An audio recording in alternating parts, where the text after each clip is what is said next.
You seek answers from the cards of fate, hoping that it's not altogether too late to change what has been done, or to change the fate of this one. Truth be told, in the cards behold, a path uncharted, a quest to take. No fate but the one you make. Rise from the ashes with each mistake. No fate but the one you make. No fate but the one you make. Dreams are the fire that light up the soul. You choose the direction, you know the goal. Brave the moon, the tower, the grave. Own your path through life's maze. Truth be told, in the cards behold, a path uncharted, a quest you take. No fate but the one you make.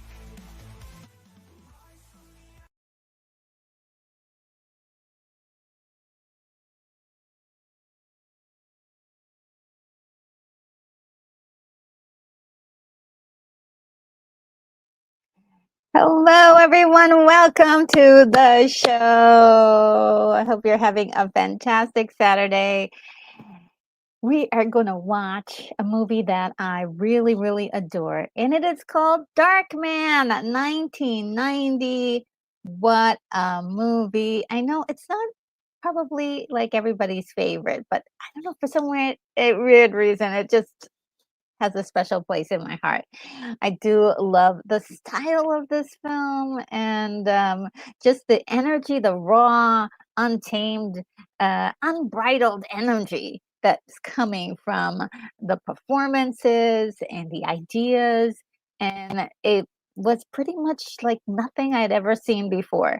And I was really excited to that we had this movie in 1990. What a pleasure and a treat. Let's see who's in the chat today because I see some faces. First, I got Keith E. How are you, Keith E?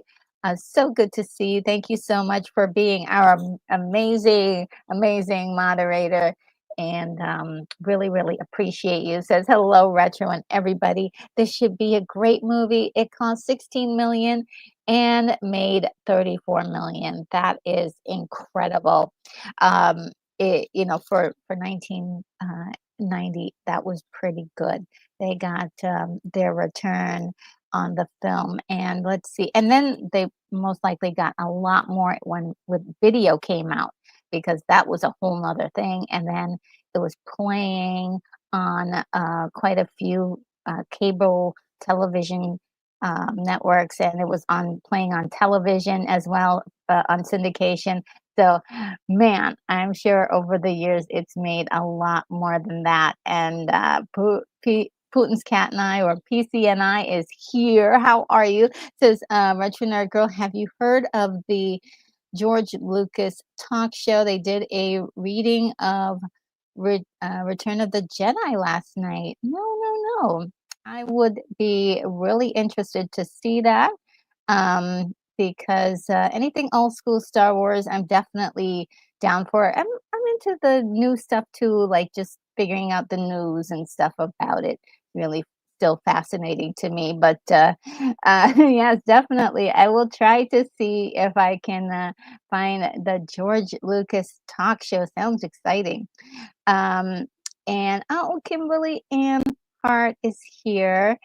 Says I'm here. So good to see you. Thank you for being here. Got Joseph in the house, AK Aspects.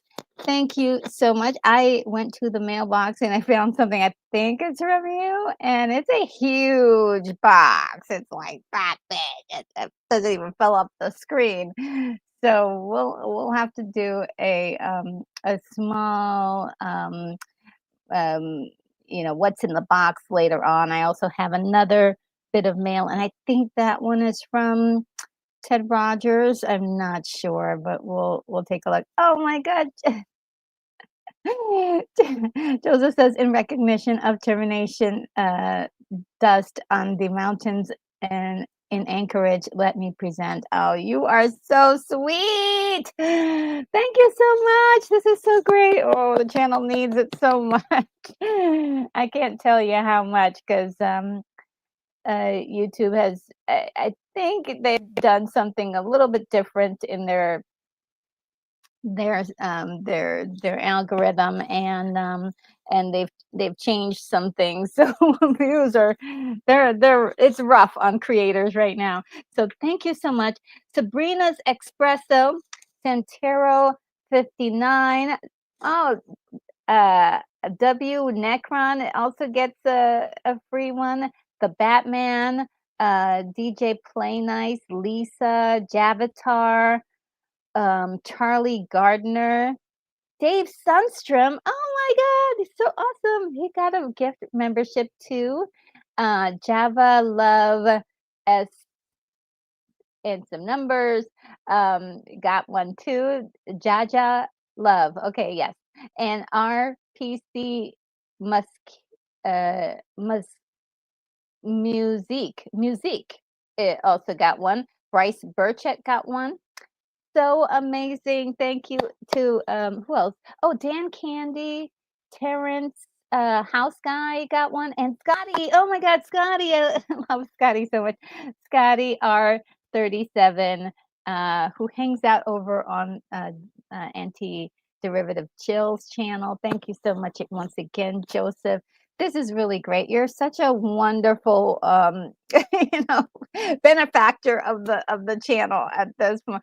At this point, we're running on Joseph and all of you guys, fantastic people who have been donating to the Buy Me a Coffee as well. I have to appreciate all of you guys and all the present members who are currently are, are are just incredible. So thank you, everyone. Really appreciate what you can do to help the channel as we move forward. And let's see if I can find a nice thank you for you. I have my favorites, but I think, okay, I'll do my favorite one. It's this one.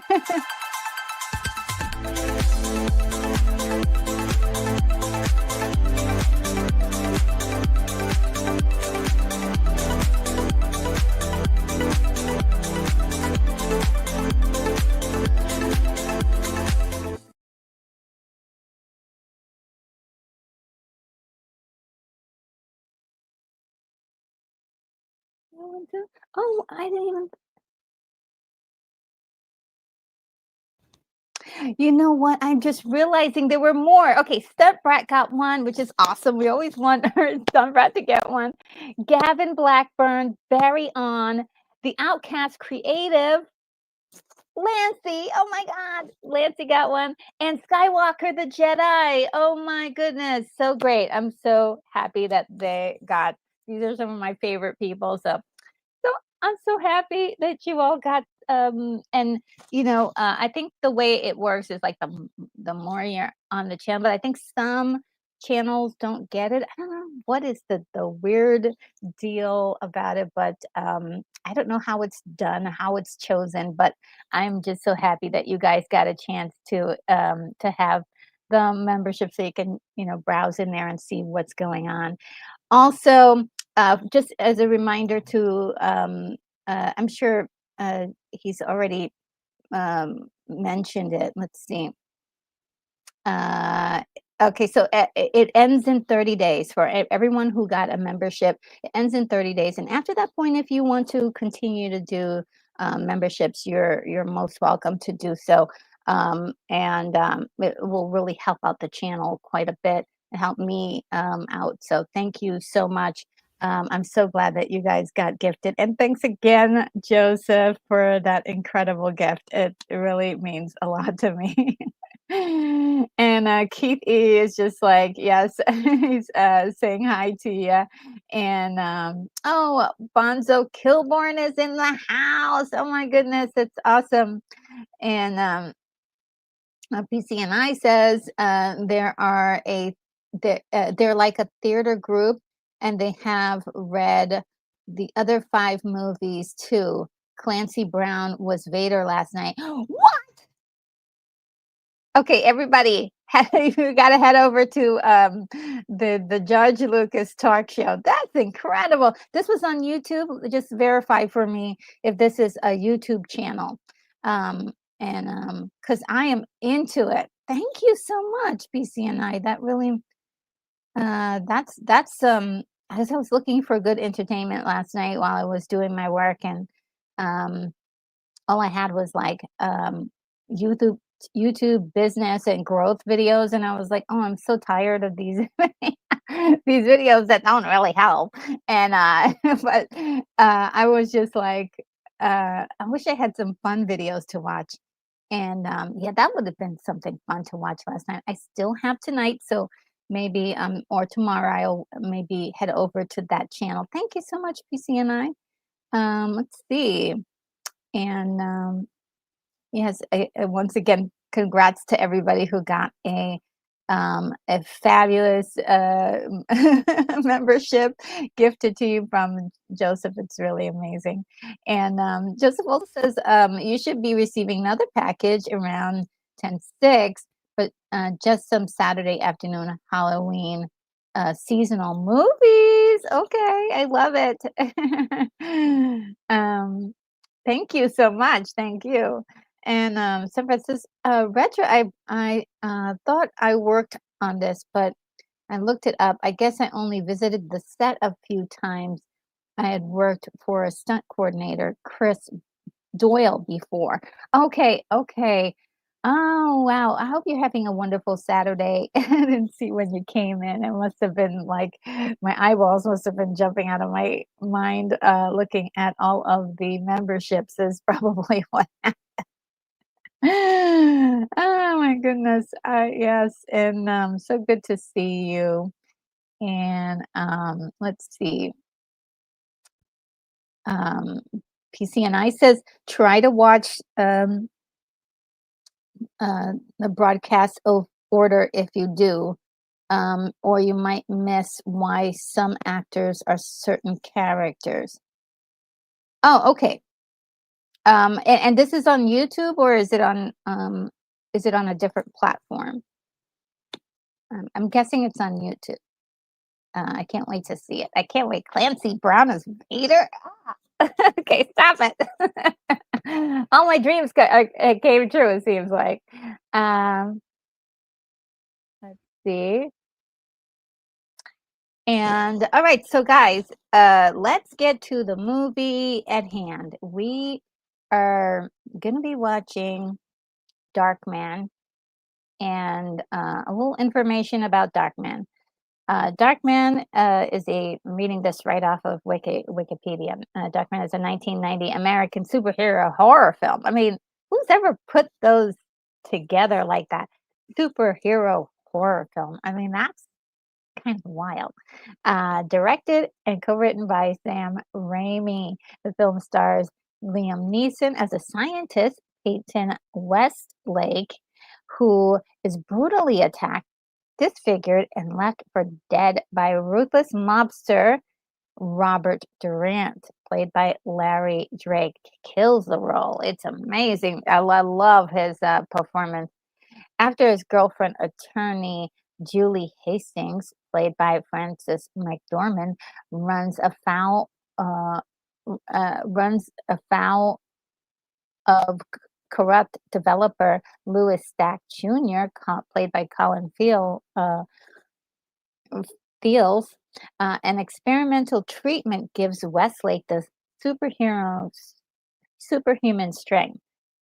Well, actually, that's not true because he gets the superhero strength from like the entire accident, actually. And so he gets superhero human strength and resilience with the unintended side effect of rendering him mentally unstable and borderline psychotic. Consumed with vengeance, Westlake continues his search with the new goal of hunting down those who disfigured him. And yeah, this is really a lot of things wrapped up into one. And one of the aspects of this movies that I absolutely adore is how much it reminds us of the comic books and has the feel and the look and the extravagant overture of a comic book, and that's what you get from this. This is like and it's totally different than anything because it's not from a comic book. It's not from DC or Marvel or any other kind of comic book. It's a completely brand new character that was created by Sam Raimi, and it is like I said, the way it's presented, it almost feels like it's got that comic book lore feeling and look and dramatics. Dramatics is what I would call it, because none of it really like feels or looks real. Um, that this is a light, the light from our little friend here. What's his name again? I think I wrote it down at the bottom. What's it? No, I didn't. What's his name again? Stop rat. What's our friend's name? Our little astronaut's name.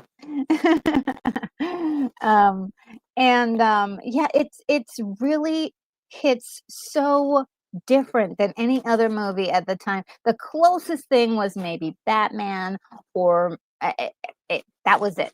That was pretty much it. The closest thing you could say, which is another auteur kind of different filmmaker, Tim Tim Burton. And so it was one of those things that kind of made your eyeballs jump out of its socket because you were like, oh my God, this is so different. So I loved it. I loved it. I loved it so much. And let's see. And PCNI says yes, it is. It's on YouTube. Wonderful, wonderful. And Bonza Kilburn says retro is the old time, the new time from now on. Yes, we're at this time from now on. Unfortunately, the new time could not be have not been worse. I could not start on time. I could not like adjust the schedule. It just didn't work. And sometimes you just gotta either you push a little harder and try to make it happen, or you just say, hey, that didn't work. And in my opinion, I don't think it did work because I did enjoy the bigger break I had afterwards because I could then have make dinner before going off to my next um live stream. But it just what didn't like work out. As far as I always felt like I was not really in my correct footing. So I'm sure I don't think it revealed itself in the show, but I hate starting off late. I hate wasting other people's time. So and that was something that really bothered me, was starting out late every single time, and making you guys wait. That's not something I like.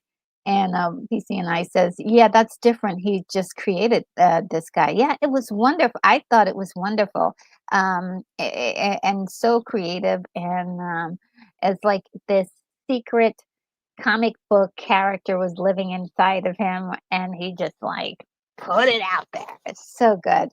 And Joseph says, the first time I saw this movie was at a gaming convention at San Mateo, California. The convention had a tradition of playing Zulu as its final movie. Ooh, that's a movie. That's a movie. Grace Jones is in that movie, isn't she? Wow. Zulu. Wow, that's an intense movie. There's this also says, so the saying was at the convention wasn't over until the Zulu warriors shout. um, I have to say that this new old time works better for my schedule. Oh, good. Oh, good. I'm so glad. And we've got, let's see, Boinkbot. Hello. It says, hello, everyone. Oh, hello, everybody. Hi, Retro Nerd Girl. Nice to meet you. And yes, welcome to the party. Yes, I got it. I understood. Reminds me of that scene from Batman Returns, when instead of hello, we had hell is here. And let's see. Oh, and oh yeah, Jetson. Oh yes, thank you so much, Sunbread. Jetson, thank you so much. Who else said yes? Thank you so much. My memory as I get older.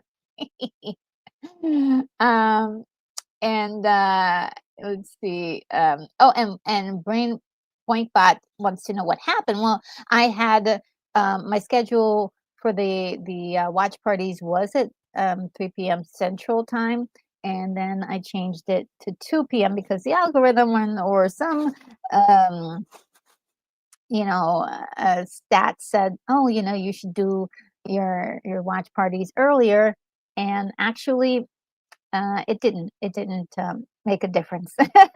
It turns out that this is the perfect time for both me and for reaching you guys. So this is how we're doing it from now on. Sorry if I got people's schedule all mixed up, but that was an experiment we had to try.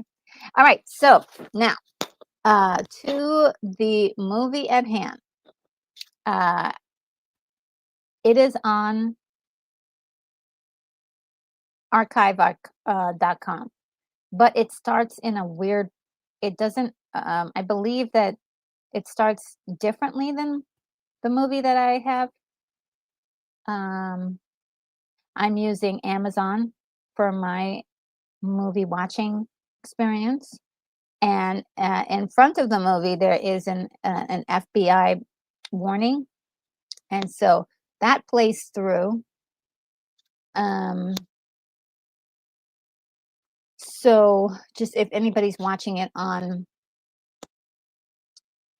Amazon, just letting you know that's the same version that my visualizer is doing it. So you guys may have to look at the actual if you're using archive, you're going to have to use the visualizer to kind of match things up. And the visualizer also has closed captioning, just so you'll be able to find out exactly where we are in the watching process.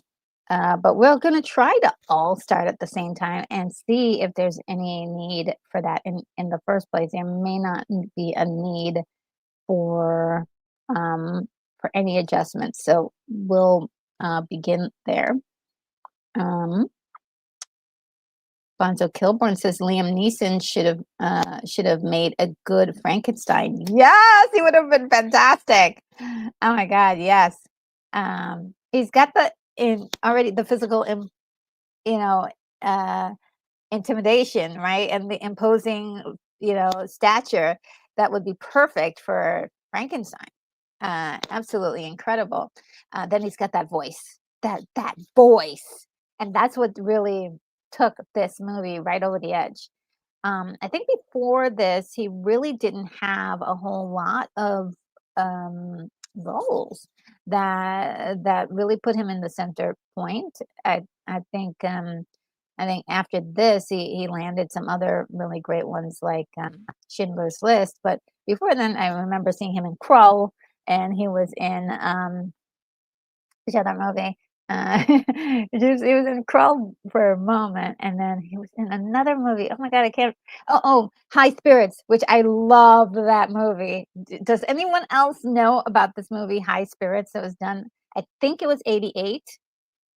Either 84 or 88. I'm not sure which one my memory is, but it was so good. I loved it, and he was in it, and Daryl Hannah played his wife, and they were at odds with one another. Very, very good movie. I think Steve Guden Guden was in it. And Joseph says, when I see Jetson written on in caps, I hear the beginning. I hear it beginning shouted by George's boss, Mr. Sprockets. Oh my God, yes. I always wanted to see a live action Jetson, but I wasn't going to be so sure they were going to nail it.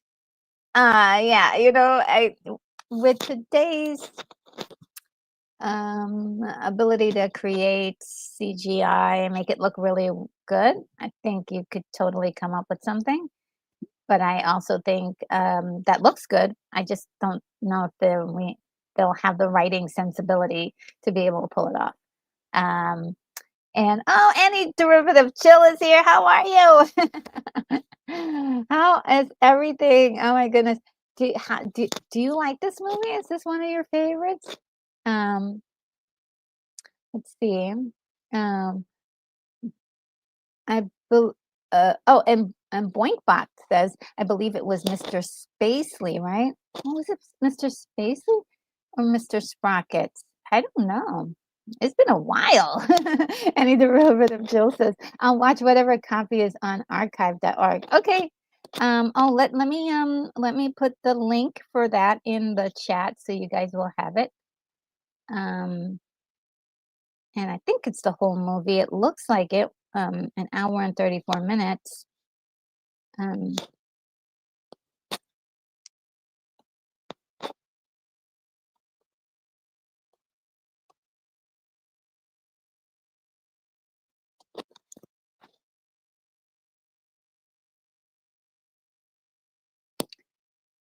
all right, and I just dropped in the link for archive, and just letting everybody know that Any Derivative Jill has a very amazing channel.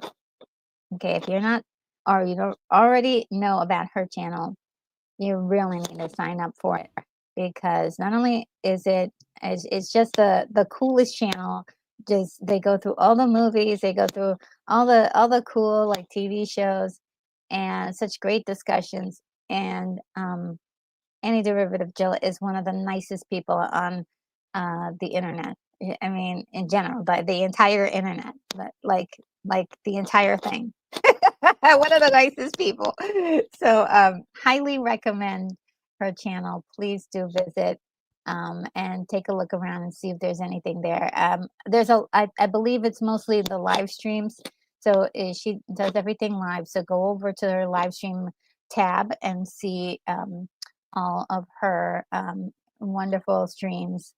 And let's see. And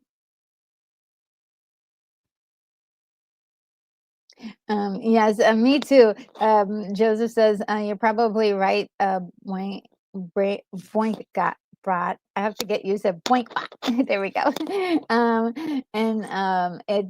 it's been a while and a couple of decades since the last I watched an episode.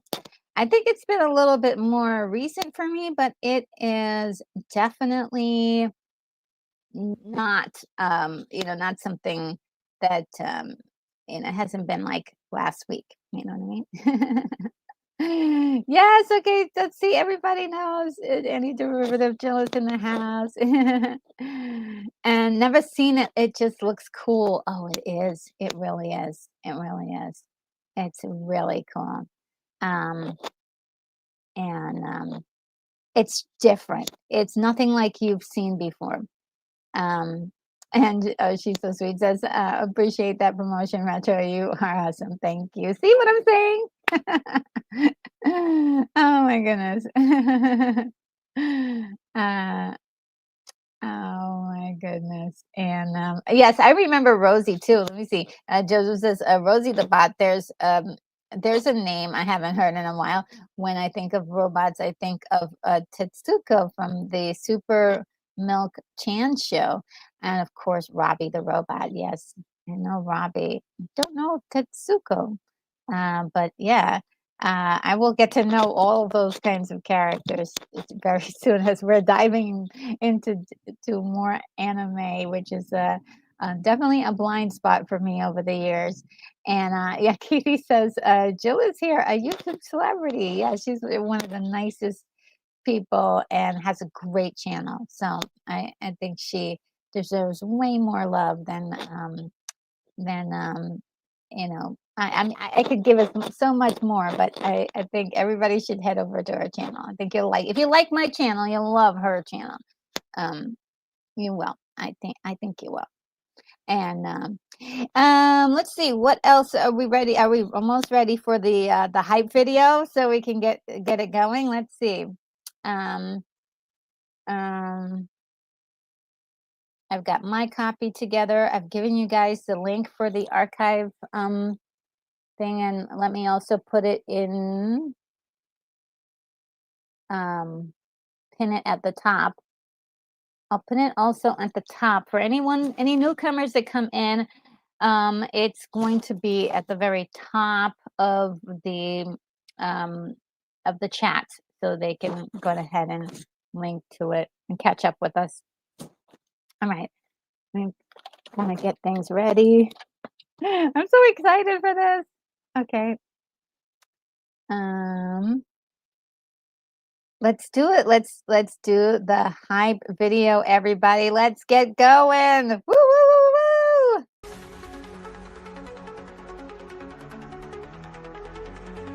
Come on, it's party time. Hear the alarms chime. Let's watch a movie. It's time to get groovy. It's time to party, party, party. We got to party, party, party. It's time to party, party, party. Party, party, party all night all night long.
Oh my God, that song always gets me hyped. You guys should have seen me behind behind the screen. I was just dancing. Oh my God, love it, love it, love it, love it.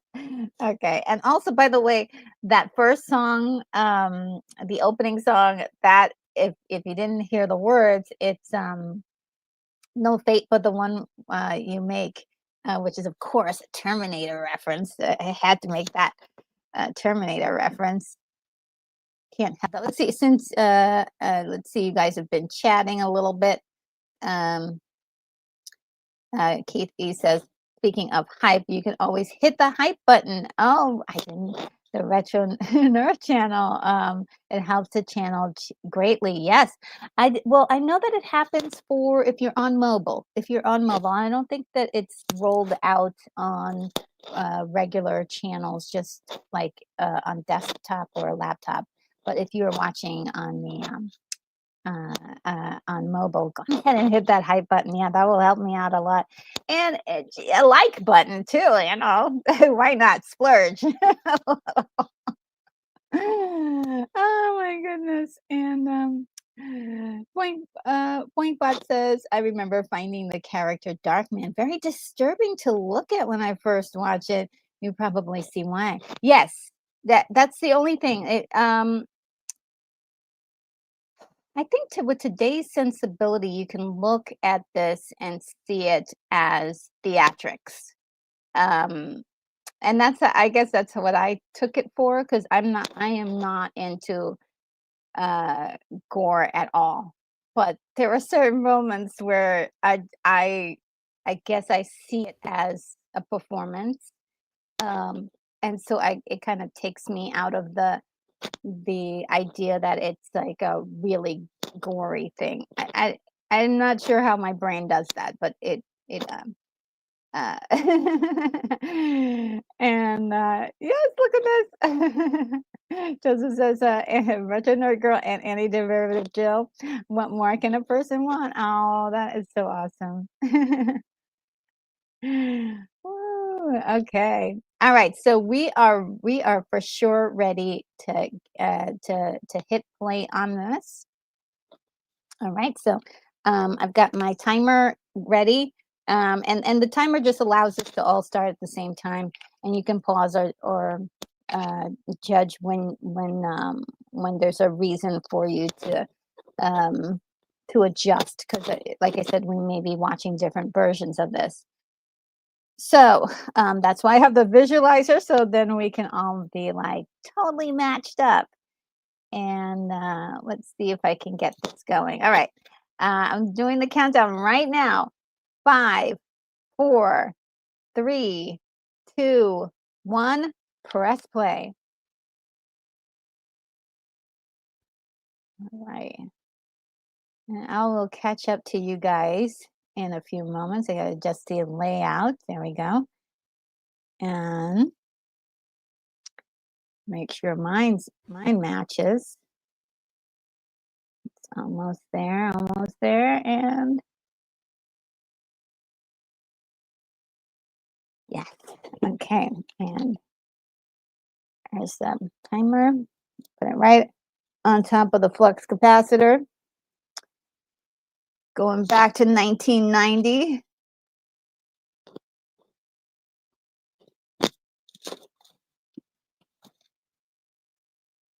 Oh, I've got to adjust my volume. This is such a cool logo for Universal.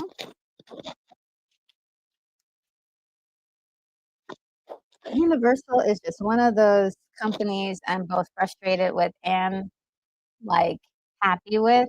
It's like they can make some good stuff, and I love their theme park, but some of their practices, oof, and not quite understanding some things. So, but this they will take a gamble on a movie like this. That's another thing. They'll take a gamble on a good like horror movie like this. And this is horror, but it's not. It's also superhero. I don't know how that works, but it works so well.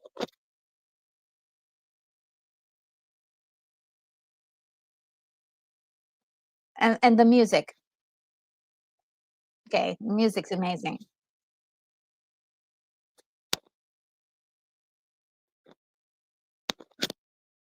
Oh yes, definitely. Any kids in the room might the little ones be like, "Oh, you might want to put the headphones on."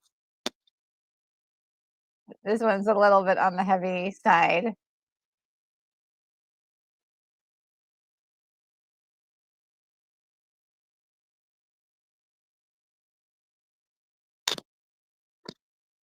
Ah, the music.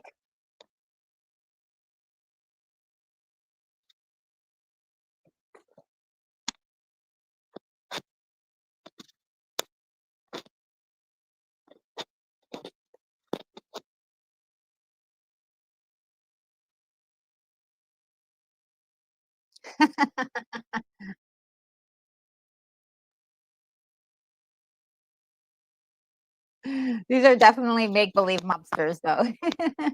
Just saying. Oh, Blankbot says I bought a huge tub of popcorn, and I'm all about sharing, unless you're the one who's a germaphobe, the germaphobe type. Now, when it comes to snacks, I'm sure people don't care. Most people don't care.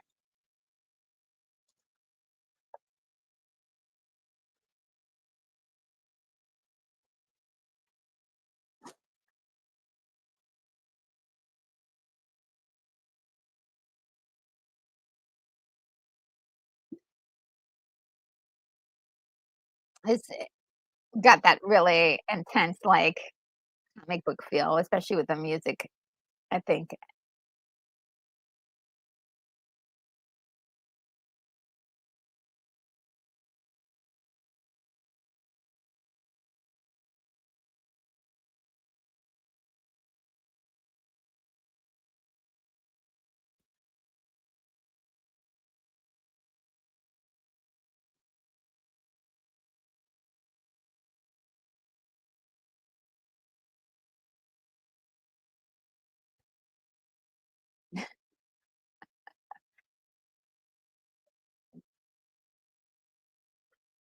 Oh, do you see the movement of the camera there? Those are those are the moves that I just love. They just tickle me so much.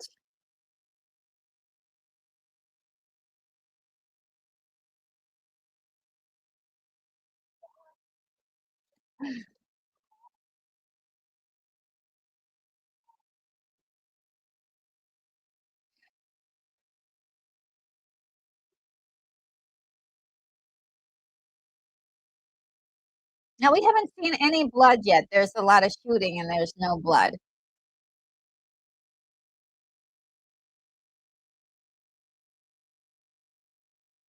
Oh, Joseph says this was my first exposure to Larry Drake playing a villain. He excels at it as playing a bad guy. Yes, he really does.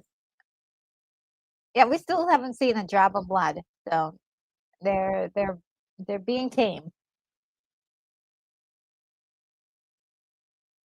Oh, yes, yes, yes, yes, yes. Boinkbot says, is Larry Drake also Dr. Giggles? I believe so, if memory serves me correctly.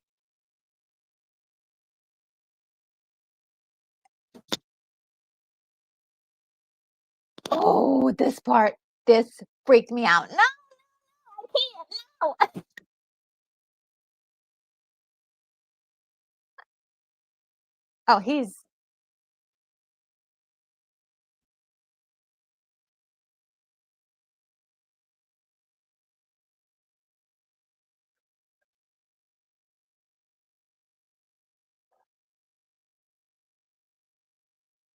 Oh, he's gross.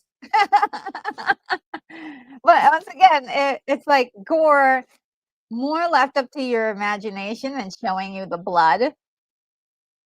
Uh,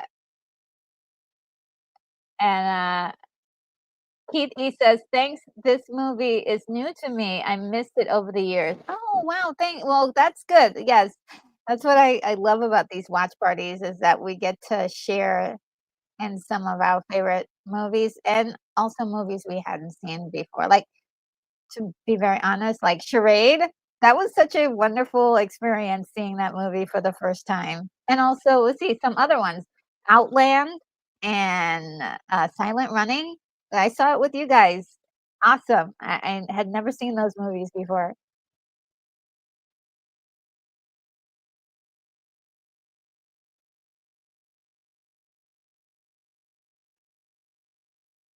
It definitely has those Batman '89 flavorings, um, without copying it, but there you feel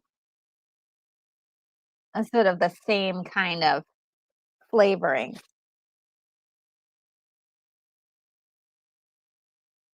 And Joseph says, "Yes, you're in for a treat." Yes, you are.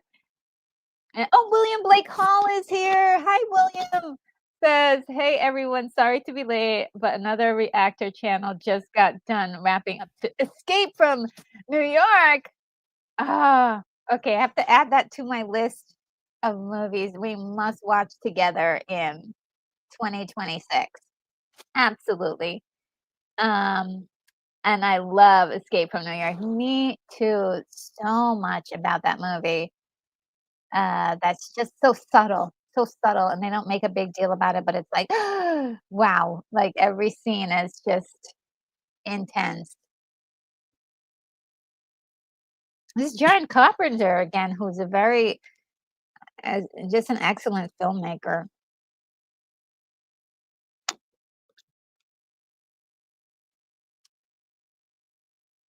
With a lot of his movies, it's like the devil's in the details. I love this scientific experiment. They're trying to come up with a skin formula.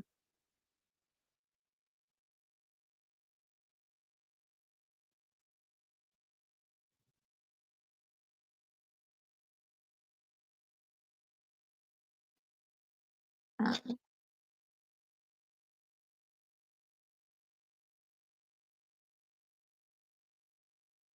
I'm so young here.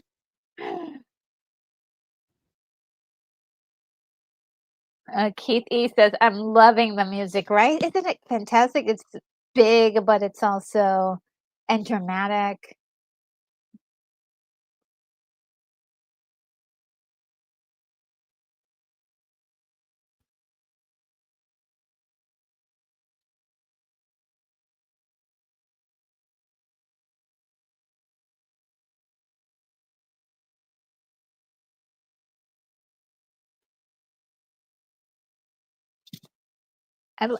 This is one of the things I loved about the 80s and 90s was like this, and also the 50s did this a lot too. And they had these like experiments that people were trying to work on. I think about it too. The 70s had like a couple movies like that. They were working on like new experiment. Oh, Bointbot, Danny Elfman music. Oh, I'm not sure if he's the person in charge of music for this.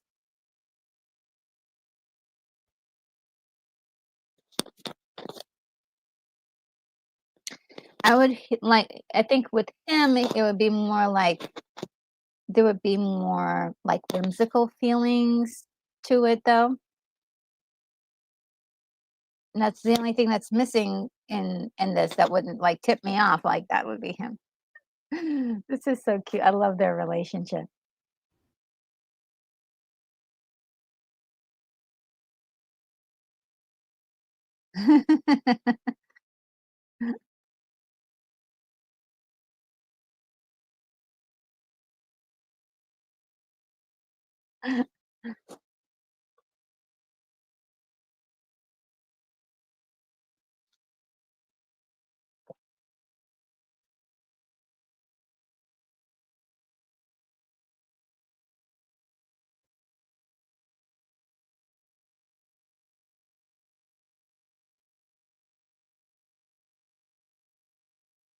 Java Cafe.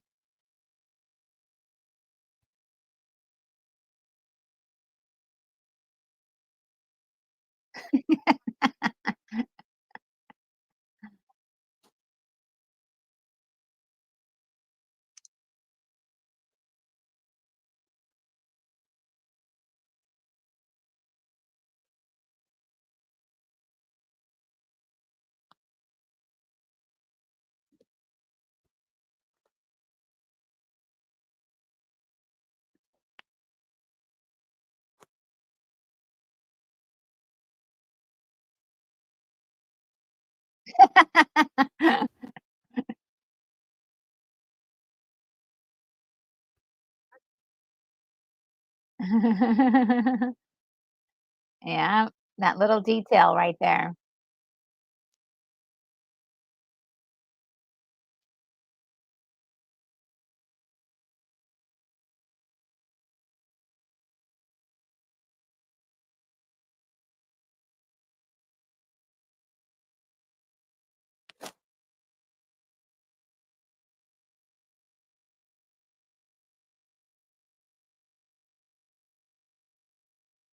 Oh.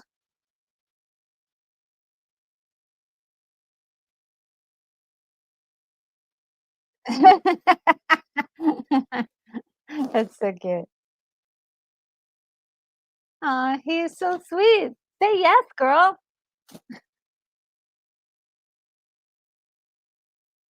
Aw, he loves her so much. Oh, man.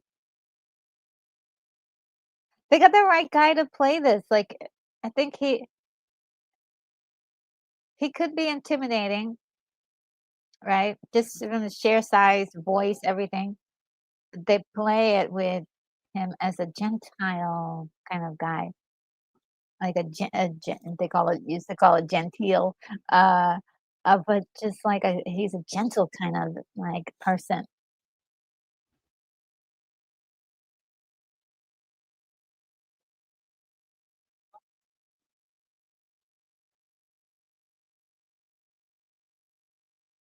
Oh, PC&I says this may be the most normal role for Frances. Yeah, she's just playing a girl, a career girl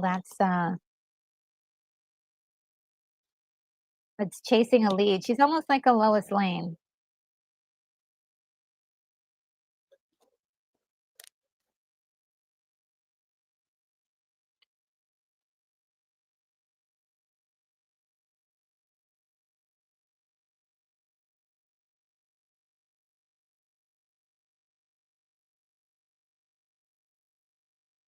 Oh boy.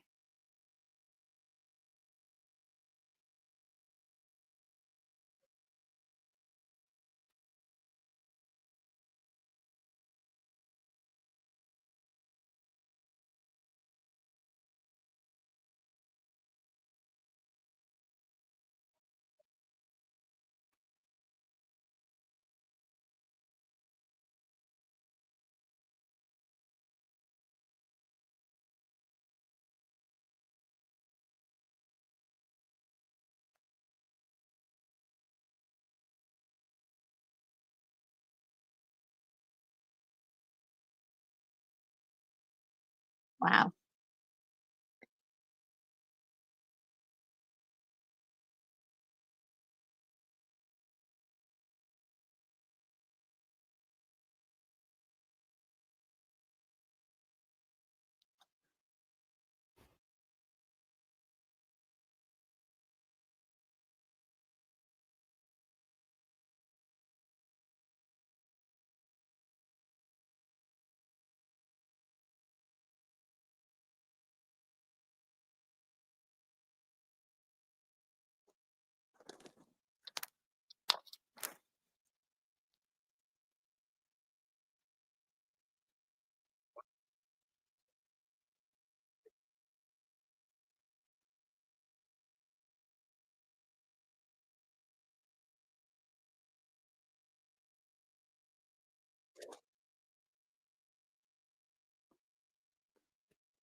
They found the answer, guys. They found the answer.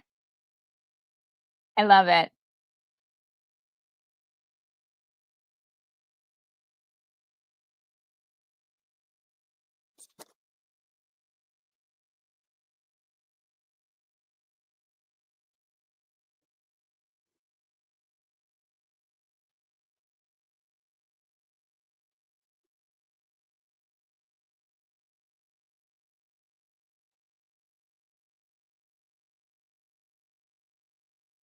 Ooh,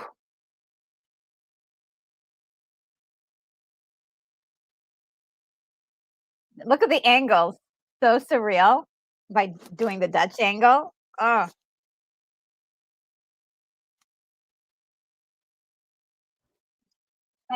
it's just like a comic book panel.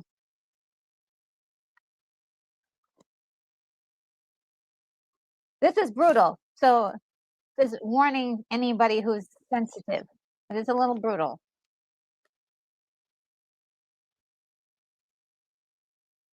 Durante.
His reaction is so like crazy. It's he's like really like,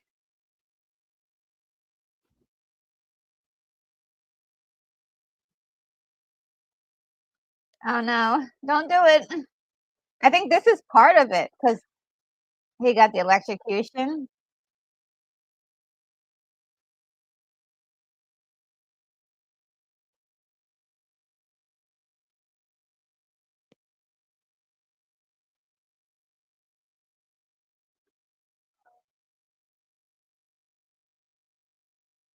And then they put his head in this weird liquid.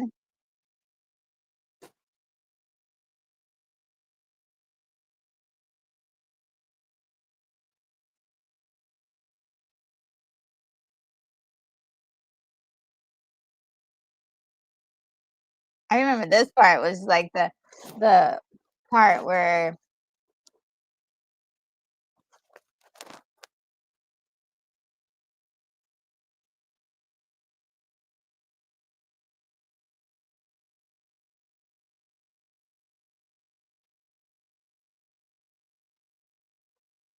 they're just horrible.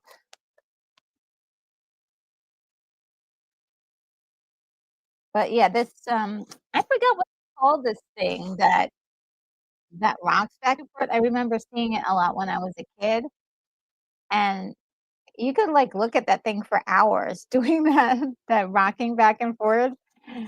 What does anybody remember what it's called? It's like a little birdie that just keeps doing that. Oh, follow the Bradley's fun. How are you, Ron? How's it going? Oh my gosh, thanks for hanging out with us.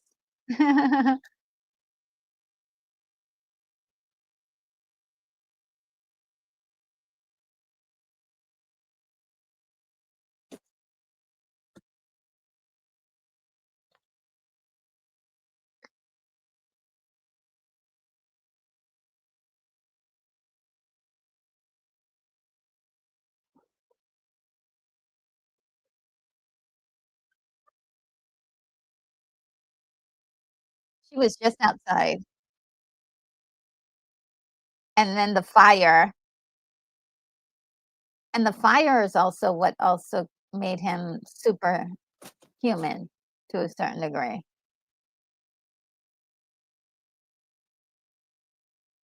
This is such a cool transition right here. Look at that. Beautiful. So comic book. So comic book.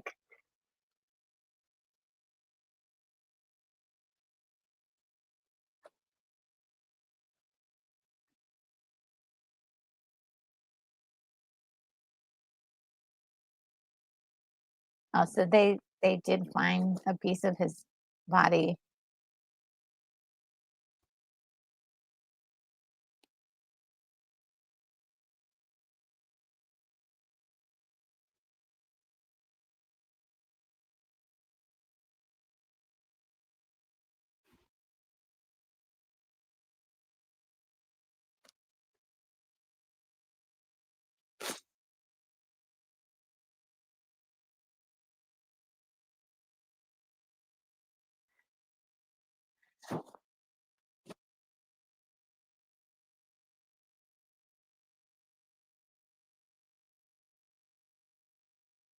This is the rest of him.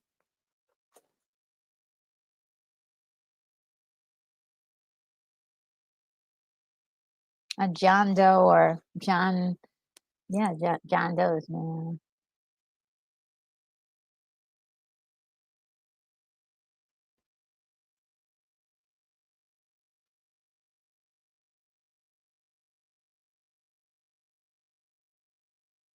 Yes, John Joe.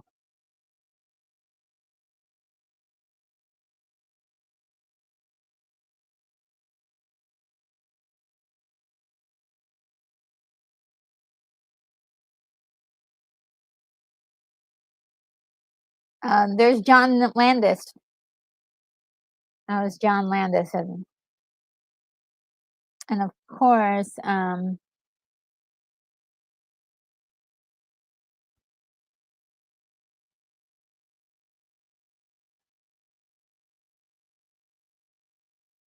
yeah, they treated him with a new kind of treatment, but it based on everything that just happened to him, he becomes superhuman.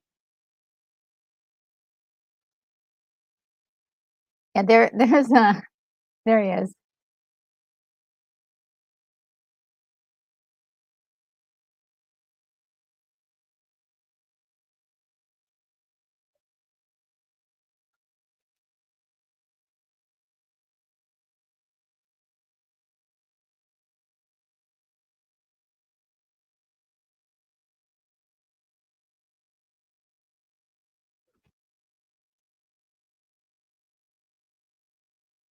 Yes. Jenny got Agater. Yeah, Jenny Agater. I was just trying to remember her name just now. Thanks to you guys. Oh, and there's Sam Raimi's brother.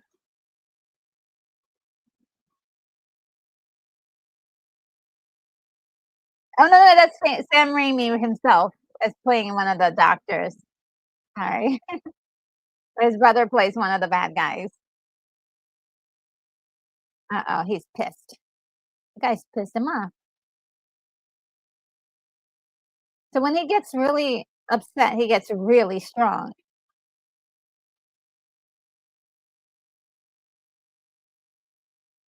Gone.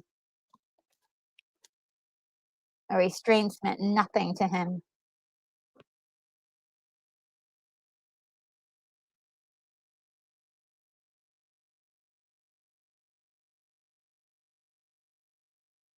Ah, poor kid. It looks like the mummy, right? He's all wrapped up in bandages.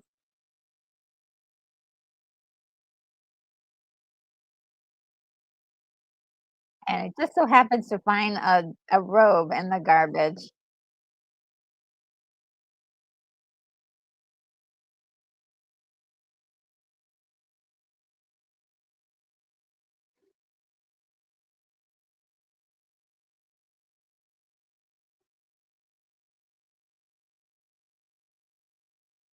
Oh boy,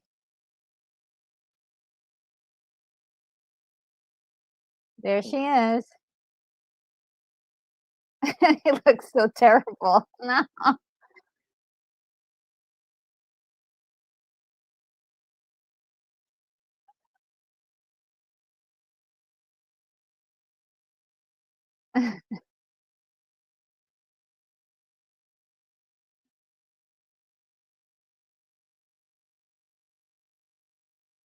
poor guy. He lost everything.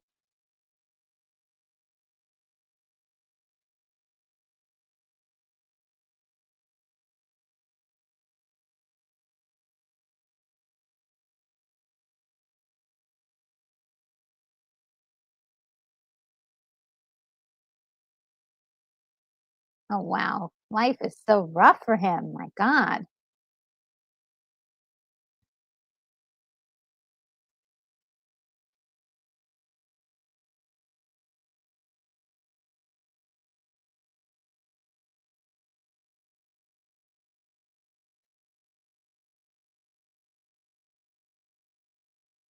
A lot of the effects for this is just so,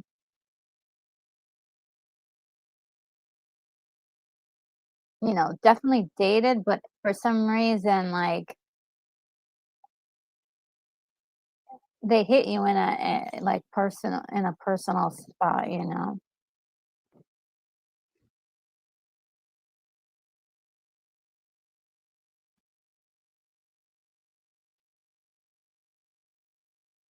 Yeah, that's all that's left there.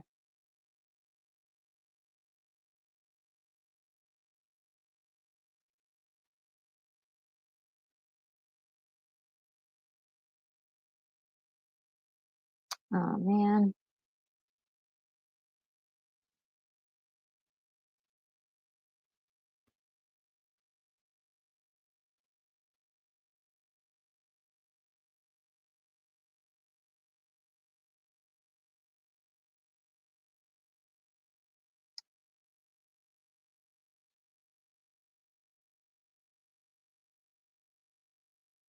gosh.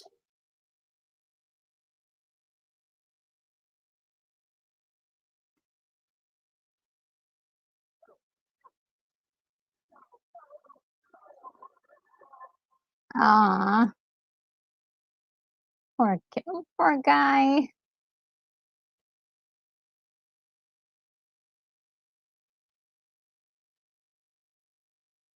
Condemned.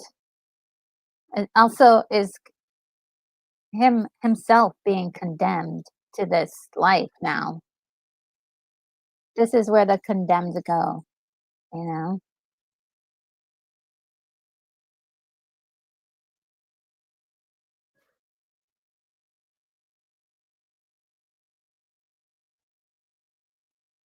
I love this kind of storytelling. It's like it reminds me of, like, thumbing through my comic book. I swear if it doesn't. And I don't know about you, but when you were reading your comic books, did you imagine music going to it like this?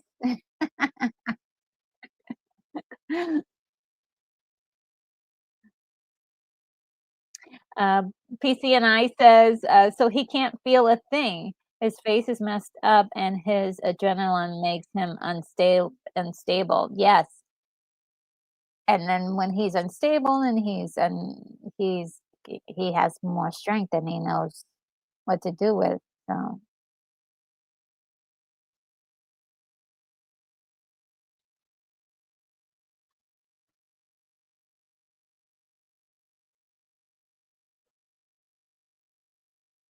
all right, you got electricity working. Get some Netflix, and we're cool.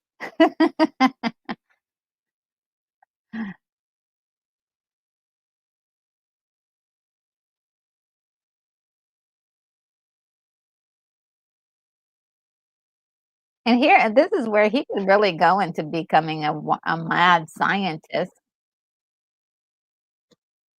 You know,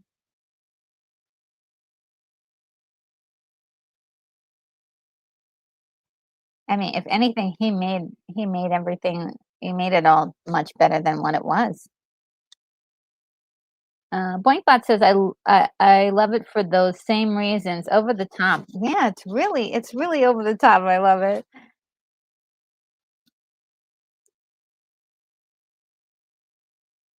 And I do love the direction for, um oh, wow, that's his face.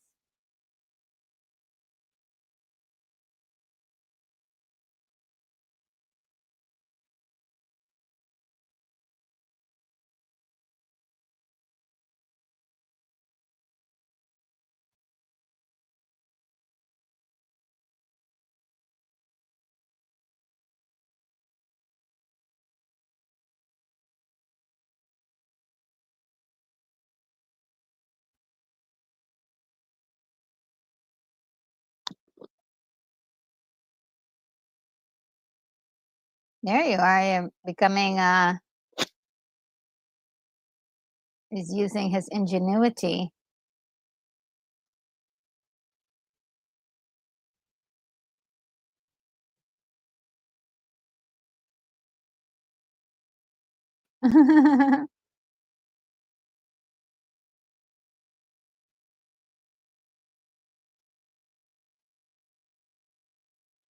He's in the perfect environment, right? Because it's already dark. I love this.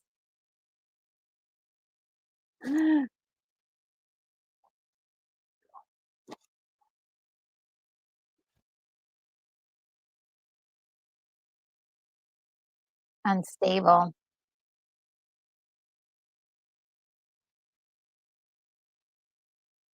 I love this, like, floating beakers and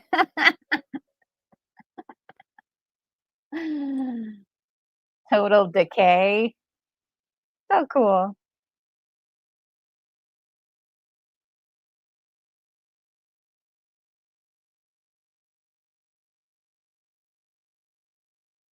You can't feel it.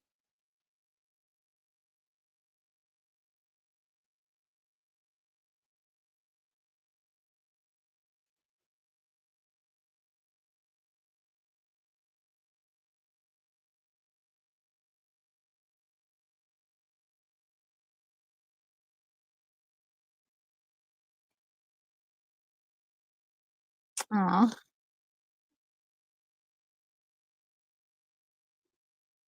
it's like moments like this, I'm gonna go start crying. Stop it.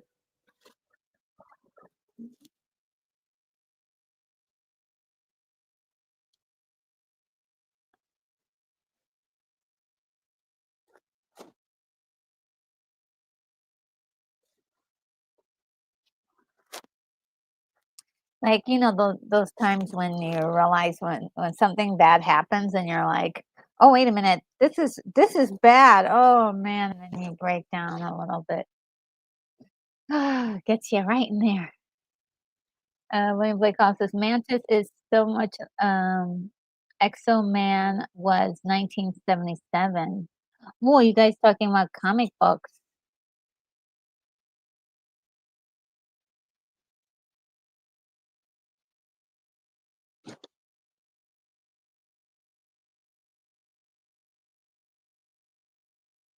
He's trying to make the moves on her.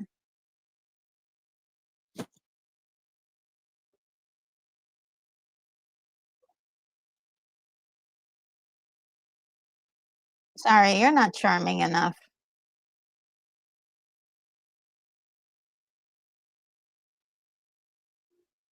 Ooh, look who's watching. Oh no, oh no, oh no, oh no, oh no.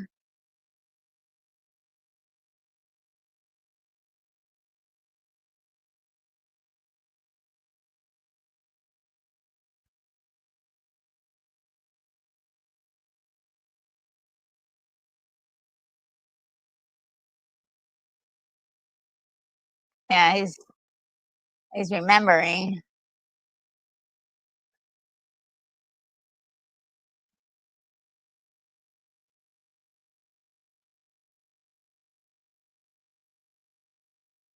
Oh boy.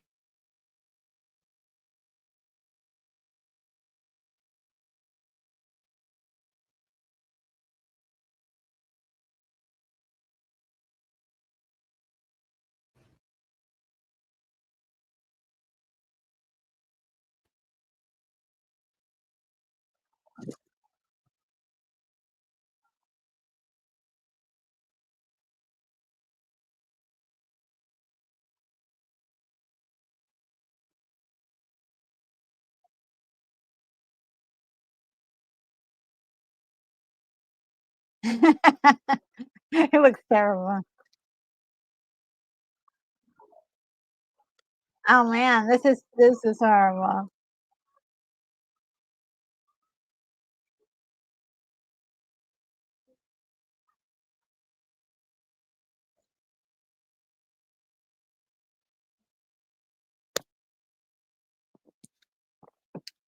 If you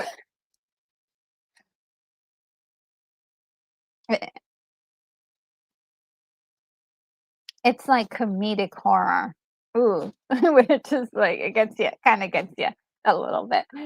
It's like, ooh, it gets you in the gut. PCNI says, "I knew a oh, no, okay, Lance from the Outcast Creative is here. Back from raving, legs are tired, rehearsals tomorrow. We're open in 18 days. Darkman was running in when I worked at the cinema. I had the poster for ages. Recall Benny from LA Law. Yes.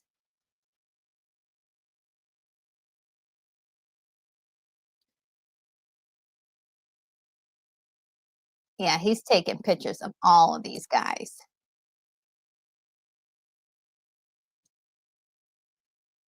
Um, and William Blake Hall says Peyton Westlake. Now that's a dramatic name. It is very dramatic. I like it. Um, And well, good to see you, Lance. Thanks for stopping by and saying hello. If you want, there's a copy of it to look on archive. It's at the very top of the pinned at the very top of the chat there. So cool. You just can put on their hand.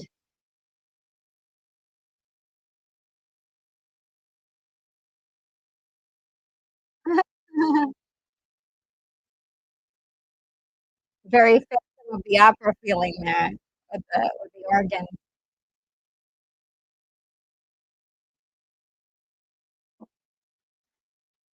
And I kind of see where they get some of the ideas from the Mummy, uh, the one that they did later on from this.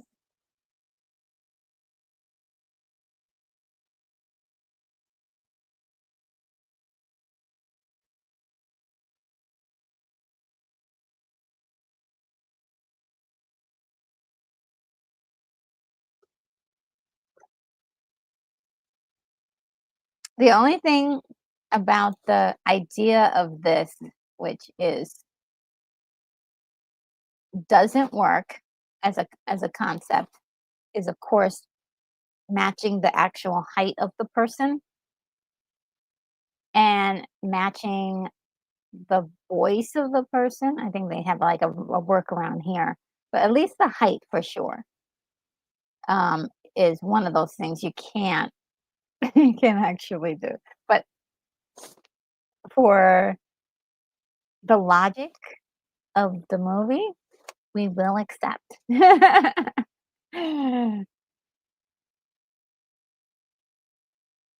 William Blake Hall, you like this movie better than Face Off? Oh, I can't even compare the two. They're so different. Um,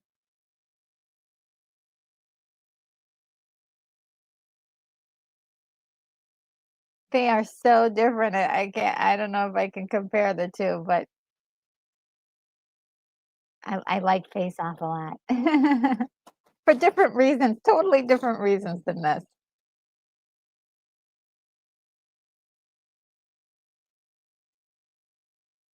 Yeah, that's another thing too, is that when you're imitating, if you're gonna have the face of someone else, you have to be them,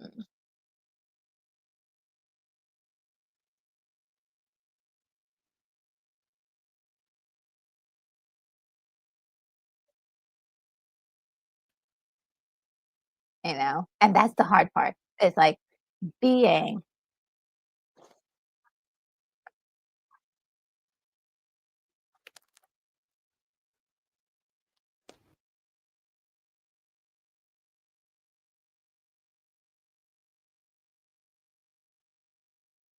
See, they're noticing something's wrong.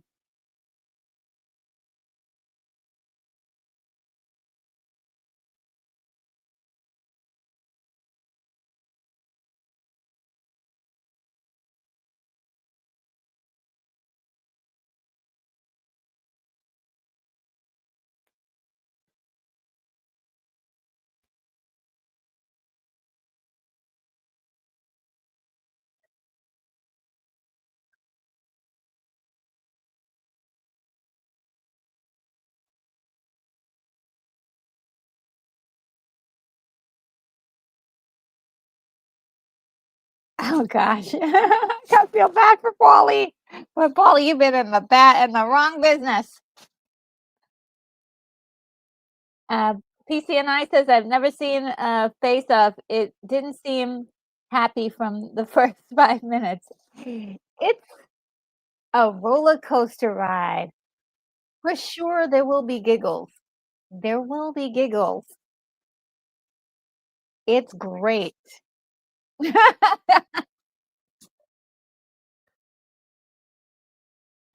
That's the wrong answer.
Joseph says I will have to rewatch Face Off. It's been a moment since the last saw it. Yeah, I mean, that movie tickles me every time. Just tickles me.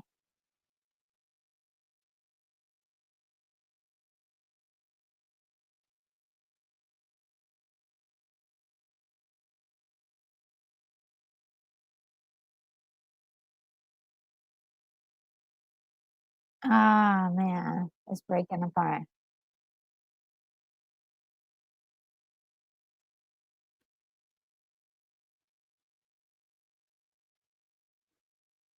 Have you noticed he's starting to look a little bit more human and started revealing a little bit more of his face to us? Because we really haven't seen the full damage of his face.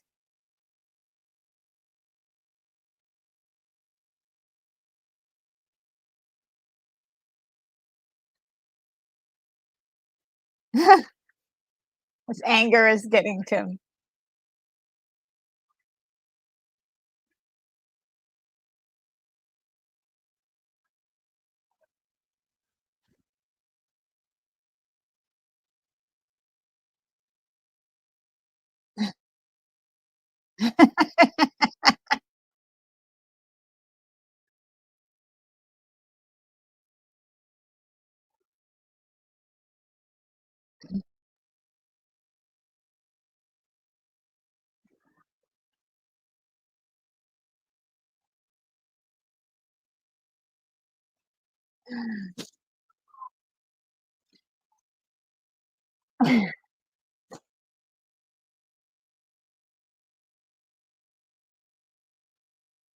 Yeah, his anger is taken over. Oh, now we're starting to see more of his face. Oh, the damage is so intense.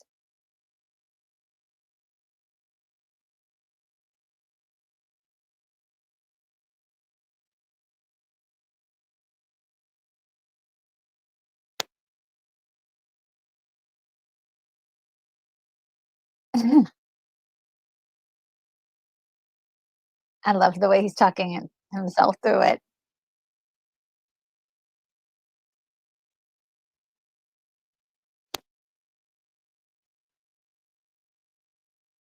He's reminding himself of his humanity, of who he used to be.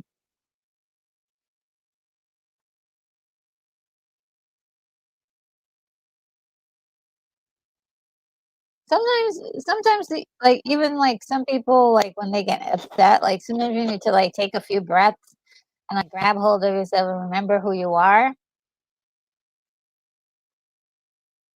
Just like to, like, center, again. It happens. It's a part of humanity. Rage. It's just controlling that rage and making sure it doesn't take over your life and hurt other people and mess things up for the rest of your life is another. It's hard. It's hard. It's hard being human.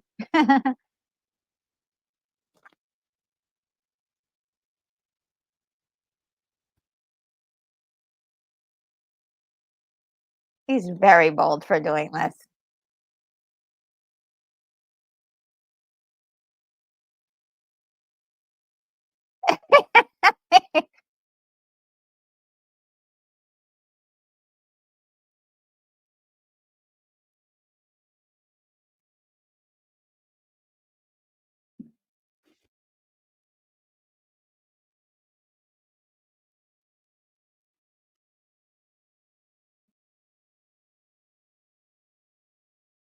I love the way the camera's swirling. She's like, "Nope, I don't think you're real. No, no, no, no, no."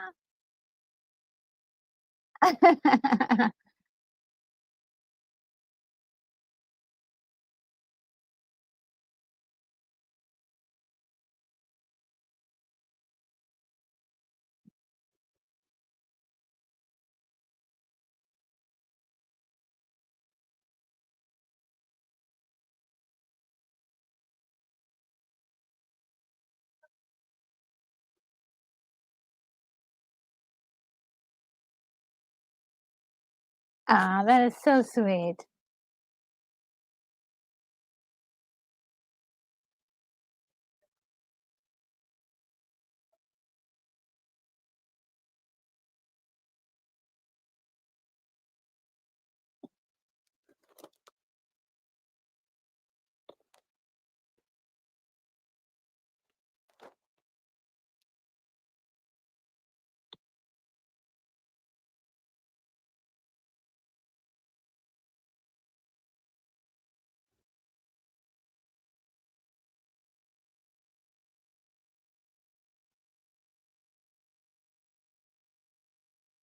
Poor guy. I feel so bad for him.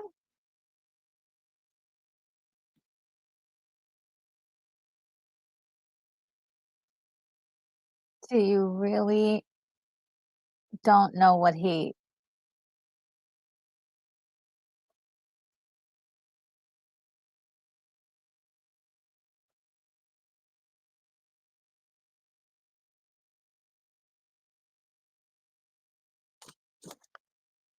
yeah, he looks fine, but, he's not well.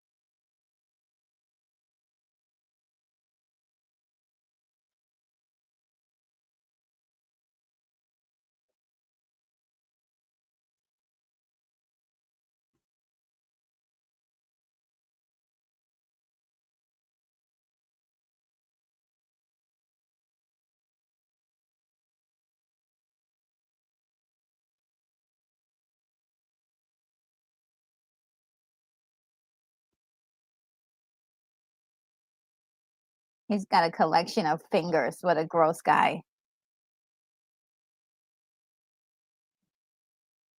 They don't discriminate. They have everybody represented, and there's even a woman's finger in there too.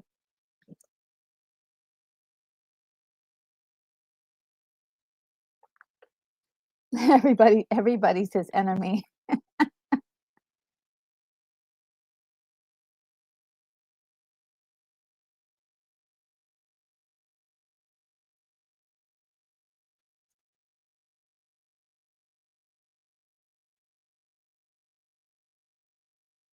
Yeah, he knows that if he's gonna impersonate him, he's gonna have to work on it.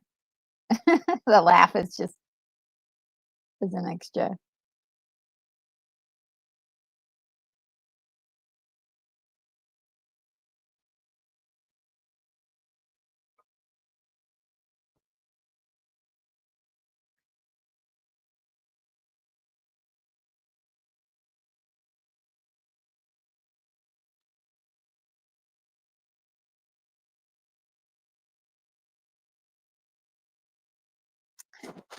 Very much a comic book thing.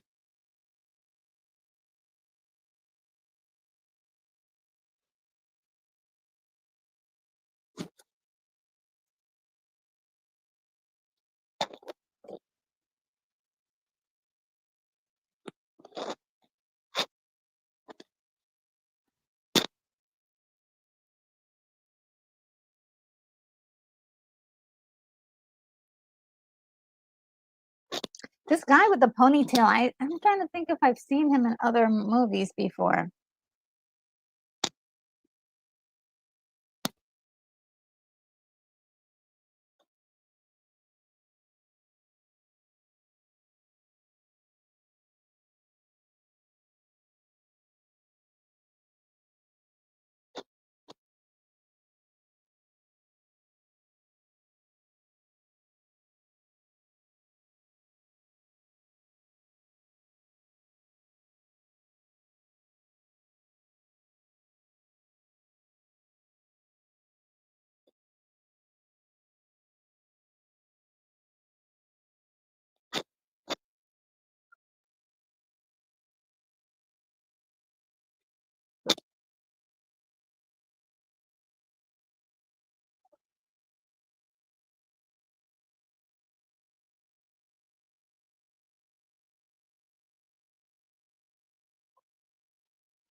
This dude is like something's up.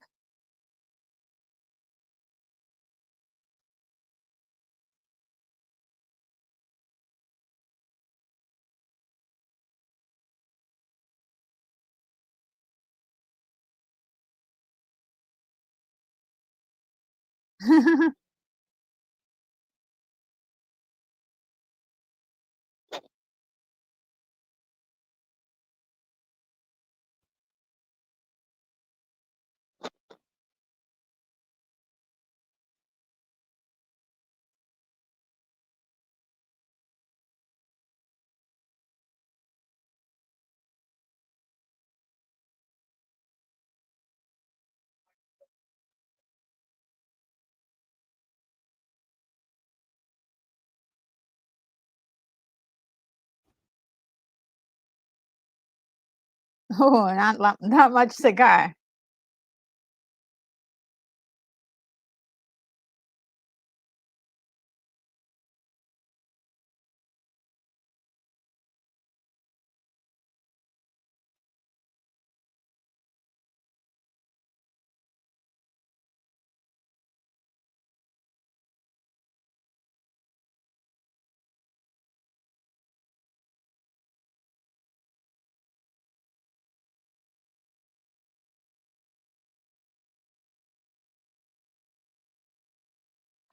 Joseph says, the timer outside the video frame. Oh, it is outside the video frame? Oh, thanks for telling me. Hold on. Oh, let's bring it bring it closer. And for you guys that are looking to see the timer, here's the timer. This is where we are. There we go. Right there. Thank you for letting me know. It could be even closer. Oh no.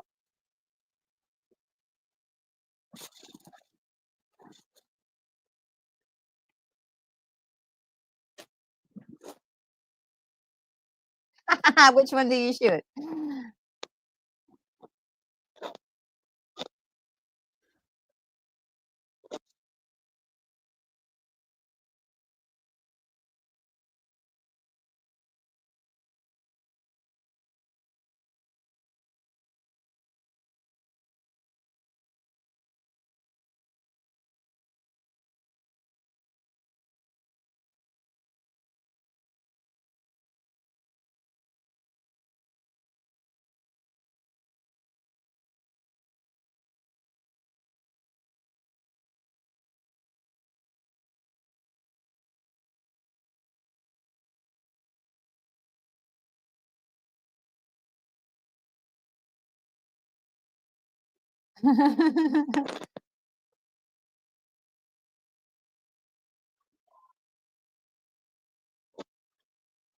These guys are handy with the guns, huh?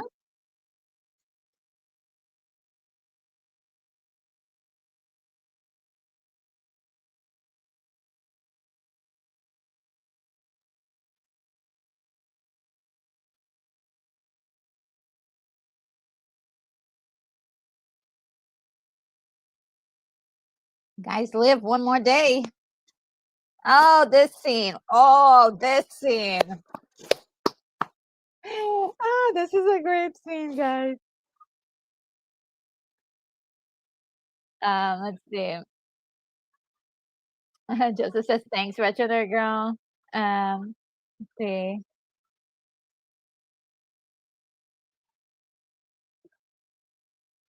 Oh, okay. I'm caught up with the chat too.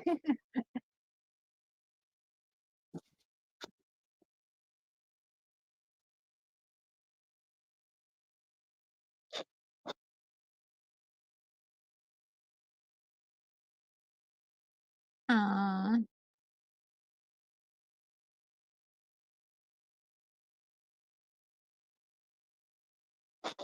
trying to tell her.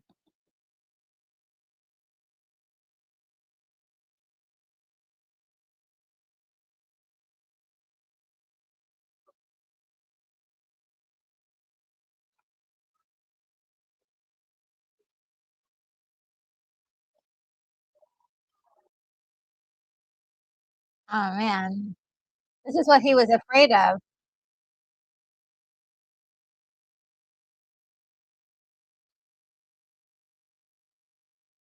I'd like to hope that he came back and helped that poor boy out later on.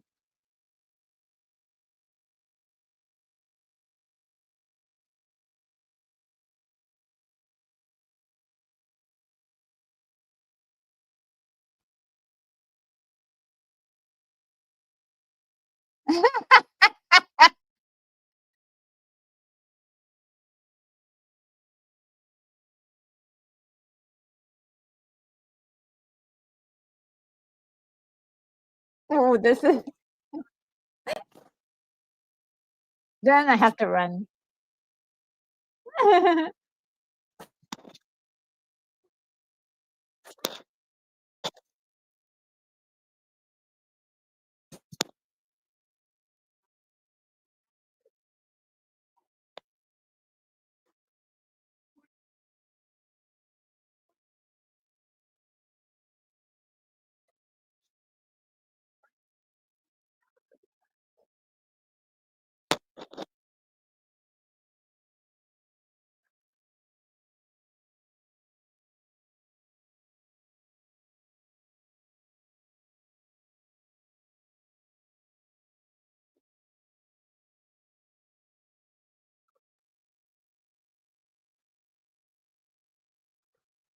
Ooh, I love the way this is shot. It matters. This tone of choice. It's like the octaves went down lower.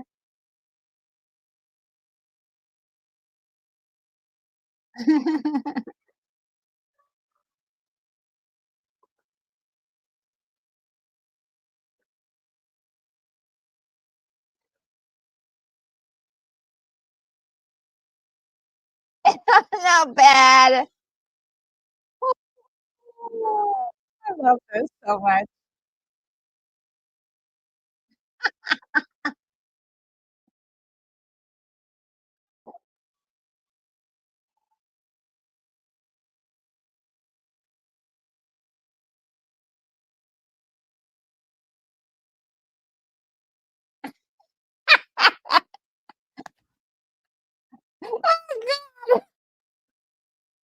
The scene. Oh, it's the best.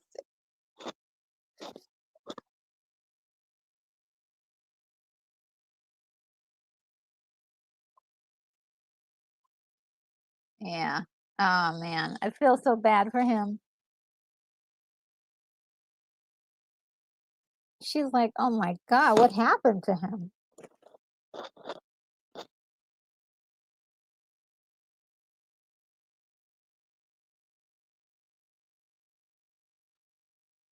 She chased him down, okay? She's like, "That what's going on with my man?" That is a good woman right there. He loves him, but he doesn't want her to see her. Totally different from his normal face.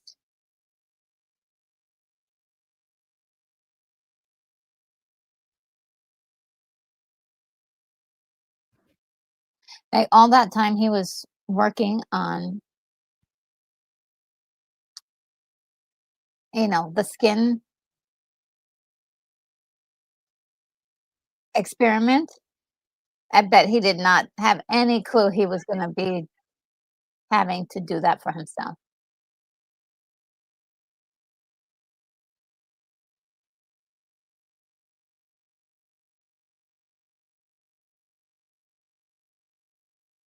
You have to understand why he doesn't want you to see him like that.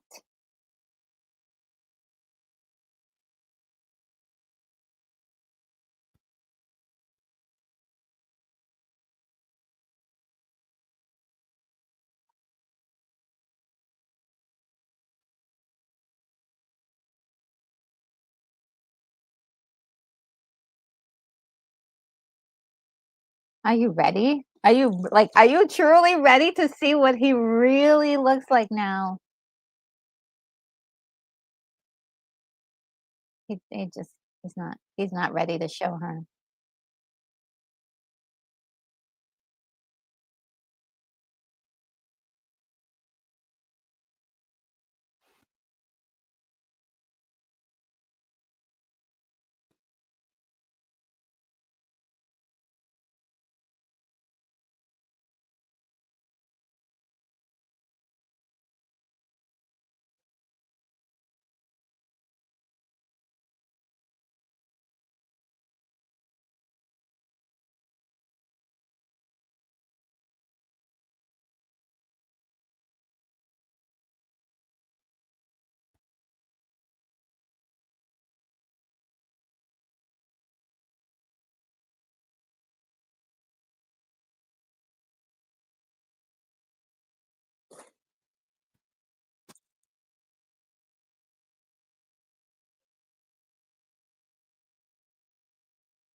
Joseph says, "I was reminded that, Larry Drake also played a role as Sir Warnock Harrow in the episode Sh Shindig in the series Firefly." I did not know that.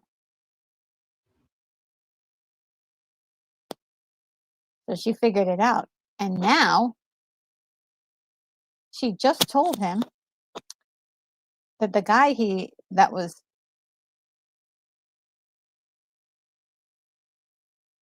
that was killed to get that, it's still alive. So she just gave him away.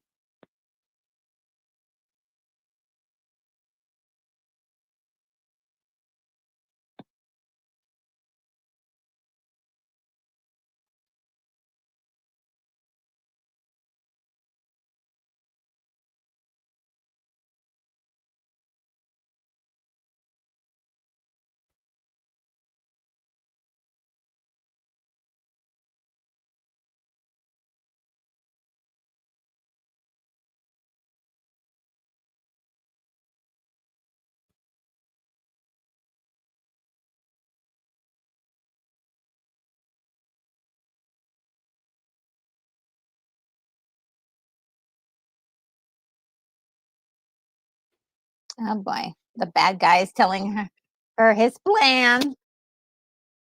That's not a good sign.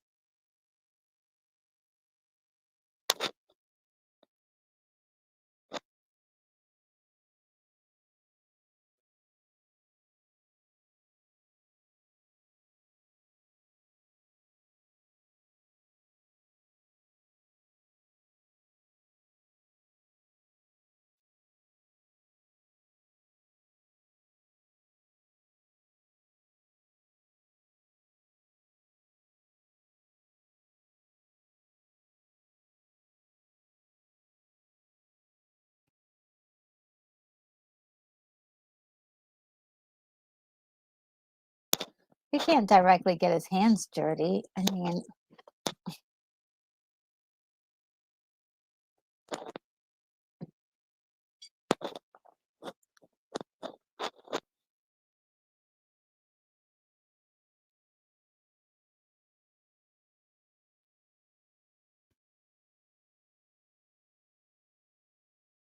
Robert's just kind of hanging out in the lobby. Oh, yes. Joseph says, some of these scenes remind me of the movie Creep Show. Yes, 1982. Yeah. That's another good one. Yeah.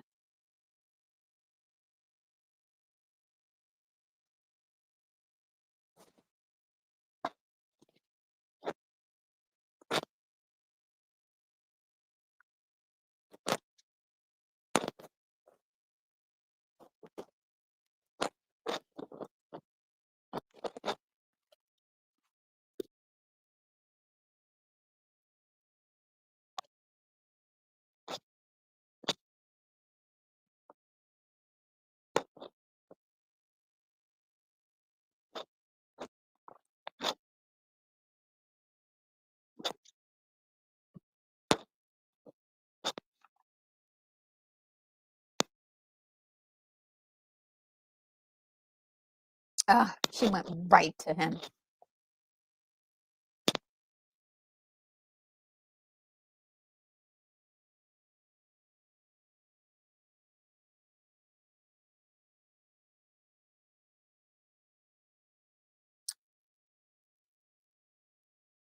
Oh boy.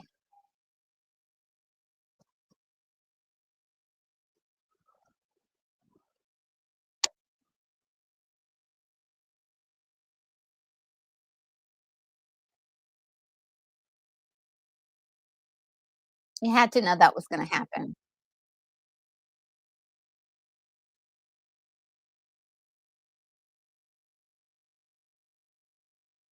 Oh, I love that. Like that twinkling sound music. Ah,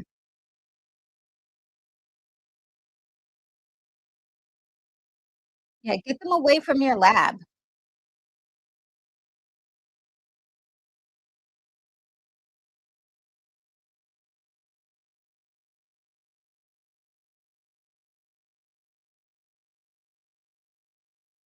Ooh, helicopter. You know, you really got a lot of money when you can afford a helicopter to, like, hunt somebody down, my god.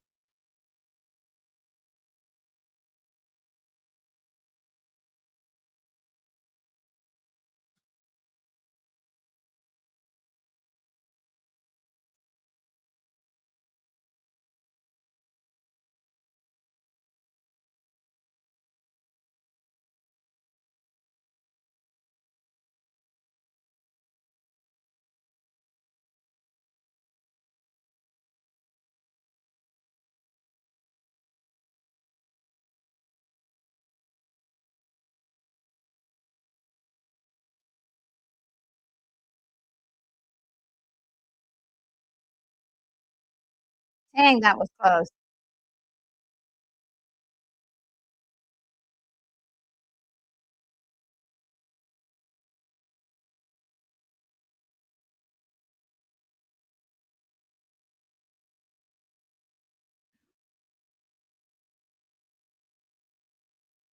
He's like, "You're in my turf now."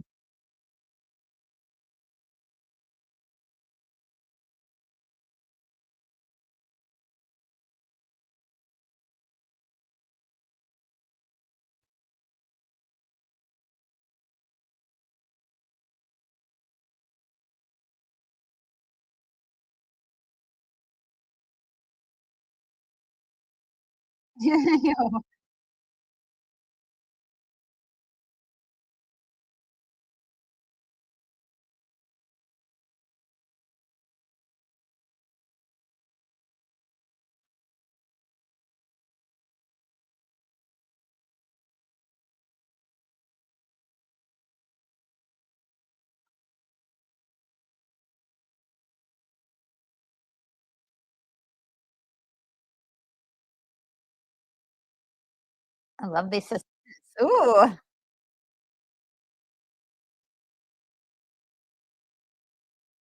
Ugh.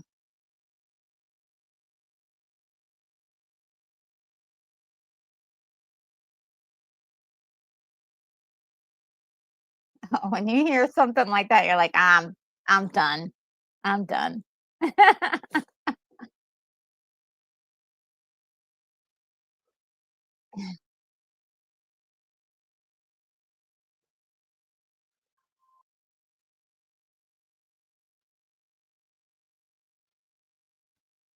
This dude can't hear what's going on at all.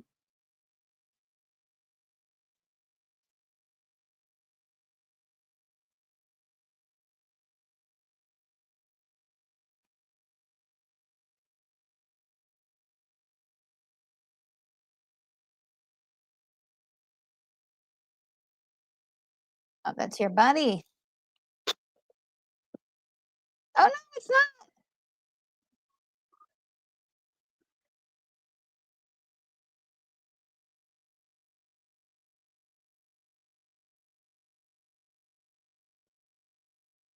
It's a double cross. Love it.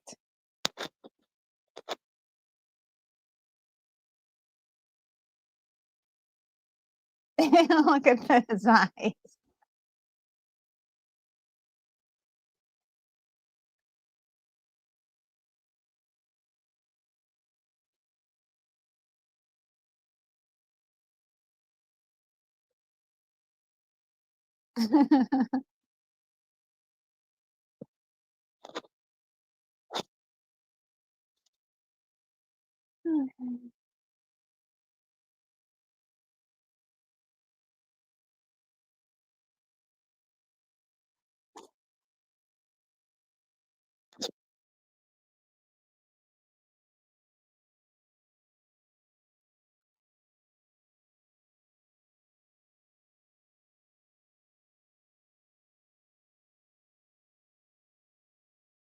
Dang, he's crazy.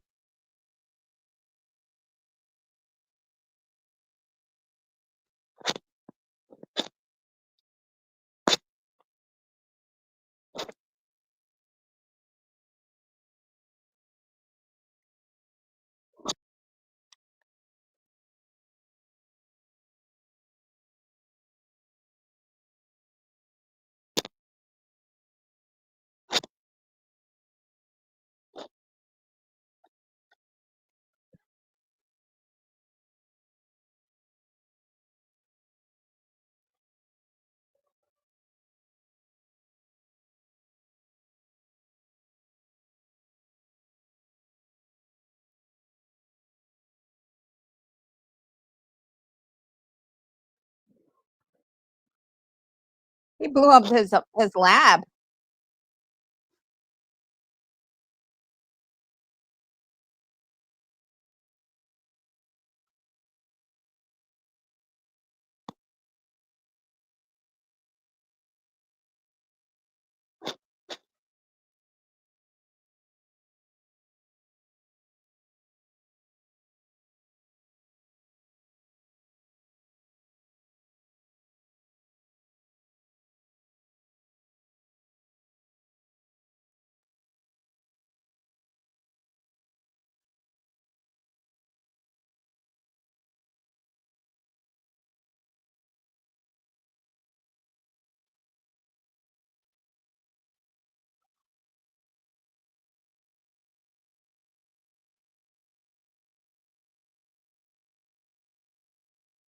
Oh, man.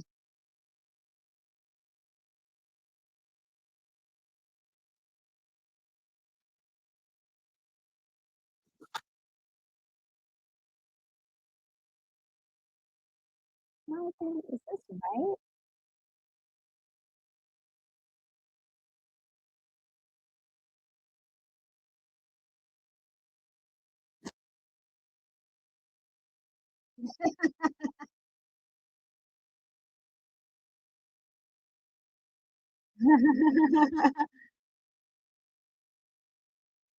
Now that was, the effects were a little bit dated, but, we get the idea.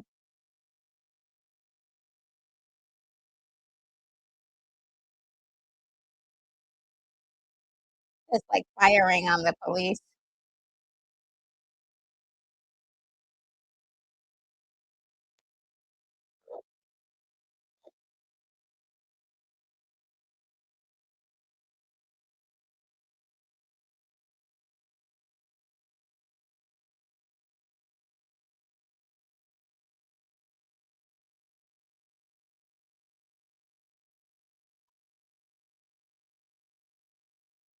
Oh, no. Hold on, keep holding on. No!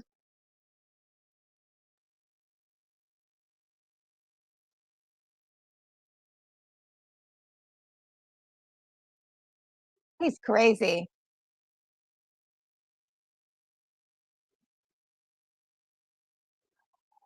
Ow. That's messed up.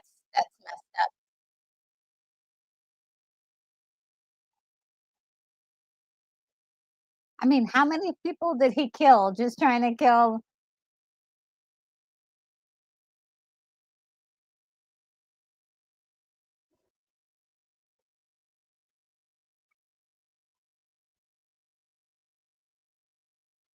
Come on, hook it real quick.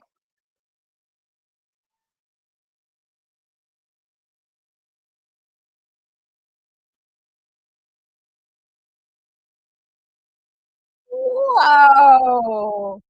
For years. Whoa!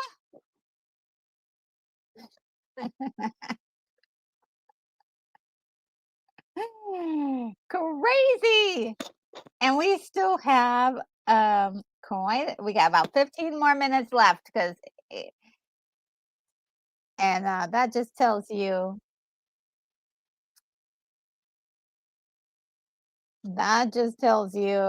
how much more of this we got going.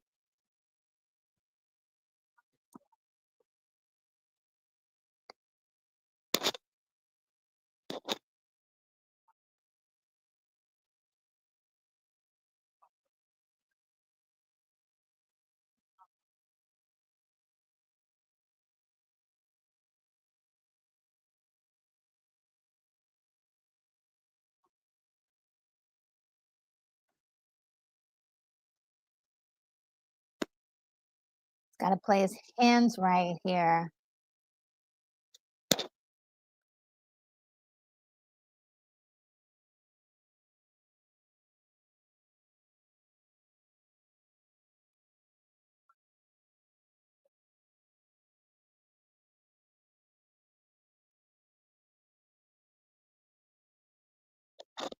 What a jerk.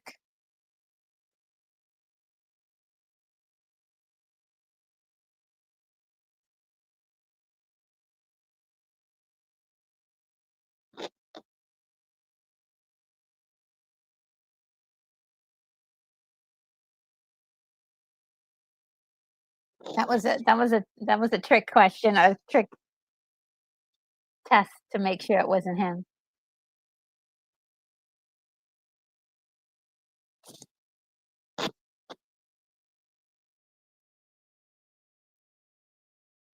This guy.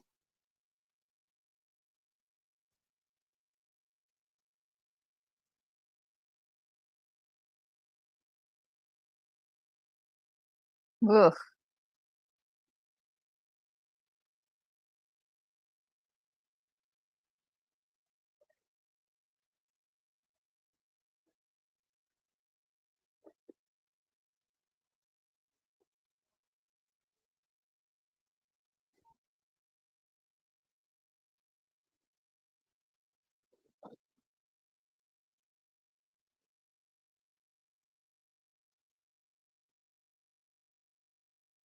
He's totally out of his element.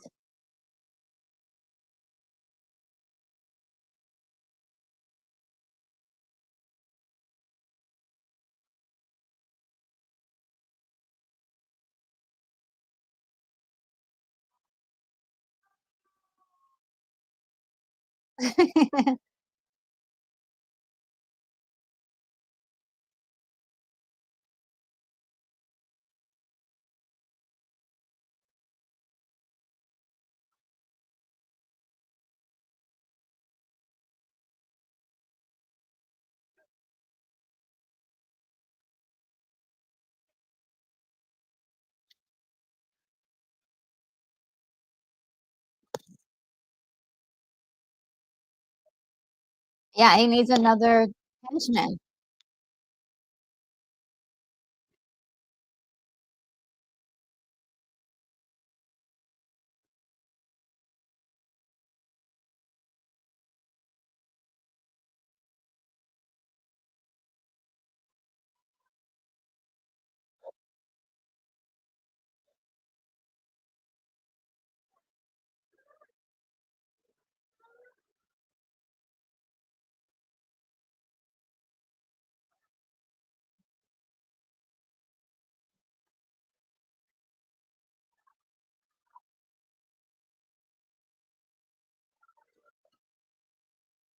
Wow, that's a close call. A very close call. I mean, dang.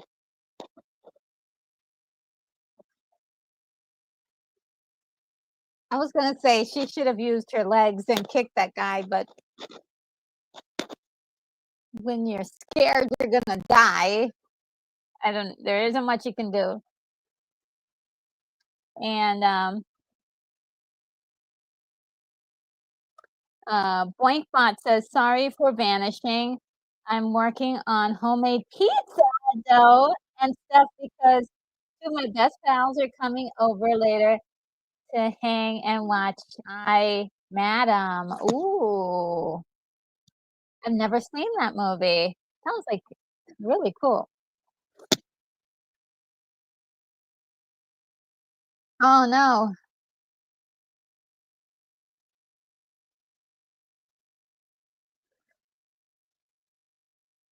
I mean, this guy, he's like, "You know what? I'm a real diehard, um,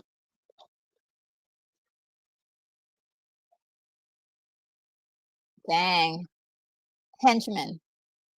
Look at him. He's just like, "Whatever."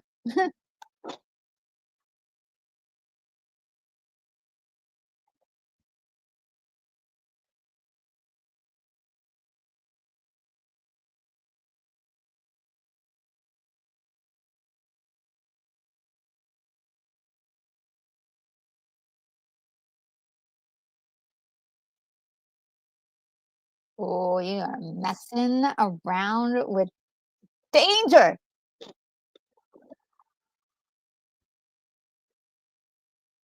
Woo! You know how much power you have to yank your hand out of one of those posts.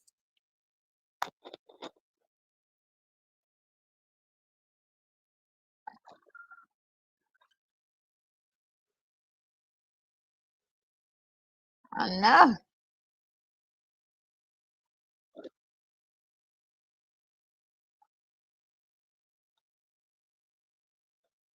You gotta go back and get this guy.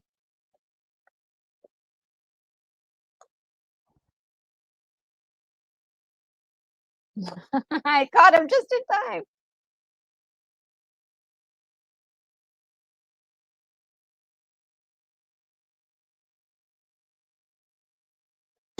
Mm.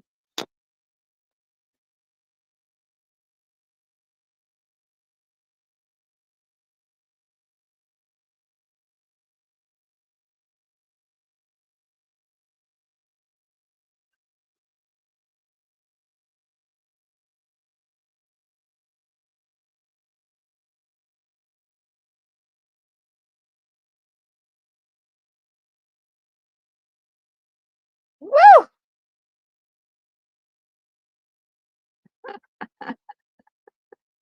I love that. I love that. That little stare at the end, and then he just like, the cape. Whoosh.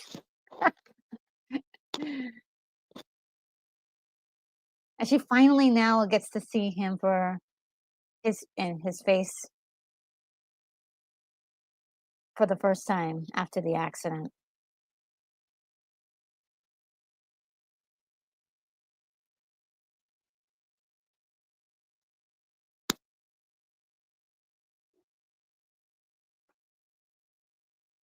Ah,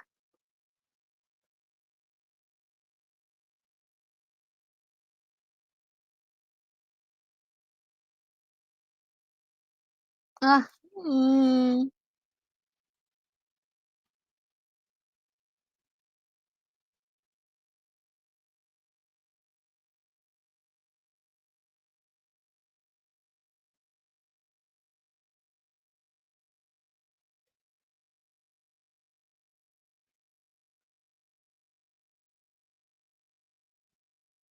yeah, she has to love a brand new man. This is the he. There's still a lingering piece of him, but and I think she'll always love him. But I think, yeah, no, it's not coming back, sweetie. Aw.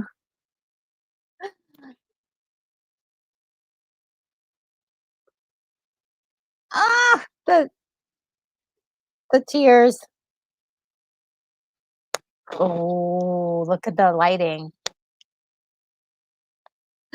Love that.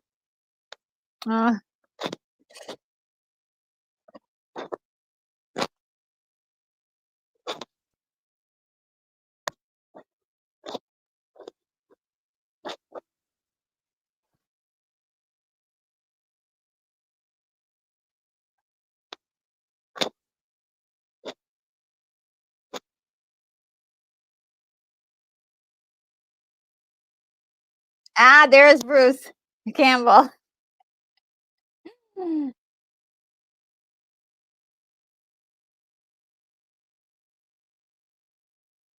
Ah, so cool.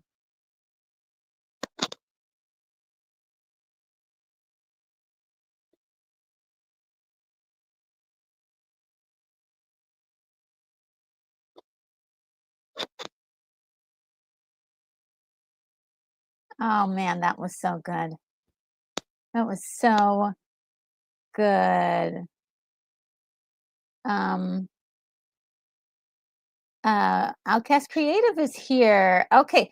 Yeah, you can. I sent you the link on both Facebook. I'm sorry, on both X and your email. So, if you want to slide through for a few moments, we can chat with you. Um, and and Willie Playcom says, and that is a Genesis. Yes. Oh, it's so good. It's so good. It's so good.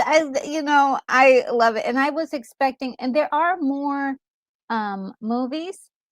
Unfortunately, I don't think they reached the level. I did see the second one at some point. And I did have a good laugh, but I don't, it wasn't as good because, of course, um, Liam Neeson did not come back to reprise his role, and he is such a big part of the Darkman kind of um, uh, franchise to me, the voice, everything. But they did get a good replacement. I believe the guy who ended up playing the mummy in which I referenced before, um, ended up being, I forgot his name, but I'm waiting to see. Okay. All right. So we got Lancy in the house. Let me just put this down real quick. Um, Hello, Lance. How are you? Hello, hello, hello. I'm sitting here relaxing, drinking fine wine and eating cheese. Well, look at how fancy you are. You went out dancing earlier, I gather. Yeah, I did, but it was so packed. It was uncomfortably packed, and this was during the daytime. There must have been, well, I don't know, 4,000 people there in this club. Oh my God. That's at That's 2 o'clock awesome. in the afternoon. That's incredible. Was it always like that? No, not always. I mean, I prefer the events that are not as busy as that. But this one, Yeah. Moon Dance, was it's a bit of an iconic sort of London rave scene brand, and their events are always good, but Mhm. they oversold this one. It was beyond uncomfortable. So we actually left at 6:30. But then I've got rehearsals for my making of the Magnificent Seven play tomorrow. So because we open in 18 days, as I said, so it's not long now. Yeah, you're like the busiest man in Britain, I think. Because I, you just I don't know about that, but I just had like you're doing 3 everything. You projects have all books, came. and plays and movies, and I mean, and then you have a YouTube and you hang out with us. Come on. Yeah, I've got like my rave book. My rave book came out as well, which you Yes. get a mention in that. You're in mention in that book twice, Thank you. actually. You're so sweet. There's a whole chapter in that book about YouTube. So yeah, you get mentioned in there. And then I've also got the film that I directed for Mauler. I don't know if you know the YouTuber Mauler. He wrote a script. Oh, He's on the really? Critical Drinkers channel. He's his co-host of Open Bar, which is on Thursday night. Okay. So And you Drink has gone directed a into movie film for him? production. Yeah, Drink has gone into film production now, and Good, their good, good. first film was Mauler's film, and I directed it. I've always And thought that it's like, I know we get a chance to say our personal opinions on YouTube, but there's something about putting it into an art form that's special. I don't know, and I love that they're putting their it into films and stuff, especially since we all kind of come from the genre of really loving films or talking about films, and so yeah, I'm so glad that they're doing that. yeah, that's the one I had Nicholas Rowan, who played young Sherlock Holmes in the young Sherlock Holmes movie, which I know you're a big Mm, fan of. yes, yes, of course, And I did an interview with him, I and saw on that that interview. yeah, you were on there, weren't you? No, I did see the replay, and yeah, I 'Cause, did we see that you mentioned did we mention. mentioned you on the interview. We mentioned I you. know. I was like, oh, I get a little mention. Working with him was so great. Anyway, should we talk about Darkman? Because I feel like I'm Yes. taking the entire thing off topic here. Well, before we get into your you said you had some trivia. I'm gonna have some last words about Darkman, which is really just saying how much I absolutely love this movie, for just how unique it was for the 90s. I know that our sensibility now is a lot different. People are expecting a lot of different things from their movies now. It falls under superhero horror, which is very unique, and it's just a special film, and I love it for those moments where you're like, "Oh my god, that's ridiculous. It doesn't look real. It's completely like fantasy." I love those moments because it is fantasy. It's not meant to be a real true enactment of real life or reflection of real life. It is just a beautifully um, a comic book kind of feel movie, which and also has like deeper notes in it, right? We get the management of rage, because when you get upset, like that whole sequence with them at the uh, fairgrounds, man, goodness. I mean, I'm like, I see red and green and all sorts of, I'm like, how can I contain myself when I get really, really upset? And so it really had a way of, you know, of over achieving or over enacting those moments in a very comic book way, um, that can only be drawn, can only be seen in the artistic in an artistic way. It's not these things don't happen in real life that way, but it kind of happens metaphorically, so to speak. So I love that. All those notes there. And the love story was fantastic. And sort of the loss of love and realizing it wasn't gonna work. Even though both parties wanted it to work, it was just so impossible at this time because it was a reminder of what they used to have, and Yeah, it was a that's doomed heartbreaking. romance. Yes, so heartbreaking. Oh my God, the tears. And let's see if there's any other comments that Boinkbot says it would be hard to kiss a guy with no lips. And let's see. Um, and oh yes, Joseph says first we have anti-derivative Jill. Now we have the Outcast Creative. The blessings continue. Yes. Hey, Joseph. And we have all of you guys in the chat, which is a blessing as well. So thank you for Yes, being here. greetings, chat. Yeah. And you get a question here. What's a good address to send you some early Christmas goodies? I think you're on my. I might be wrong, but I think you're on my Facebook, Joseph. If you're not, I'm Lance Dean Anthony Nilsson on Facebook. I'm very easy to find because I'm the only one. And that is my work profile. But I'm pretty sure you're on there because I vaguely remember you sent me a communication before because you sent me my oh my God, the film Was it Capricorn poster? 1. You sent me my Capricorn 1 film poster. Yes. Which I still haven't been able to put up anywhere because I haven't been able to find a frame for it that fits. But I do still have it.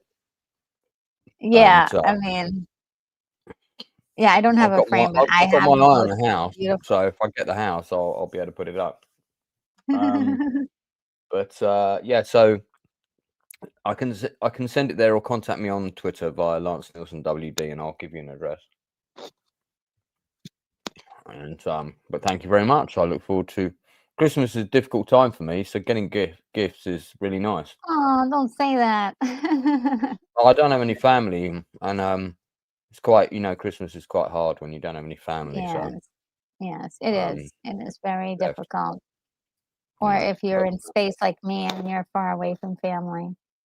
But well, indeed. So but okay, so you had some trivia questions for us.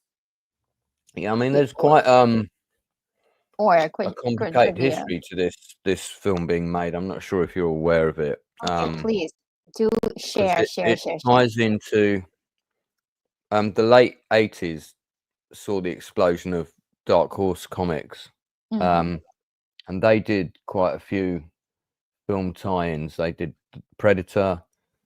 They did a really great sequel to Aliens, which Hicks is in, and is much better than the the movie Alien 3 that we got. But that's a topic for another time.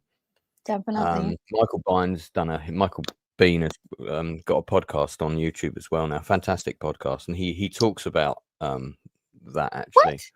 On there. Yeah, he's got a great podcast. He's interviewing actors.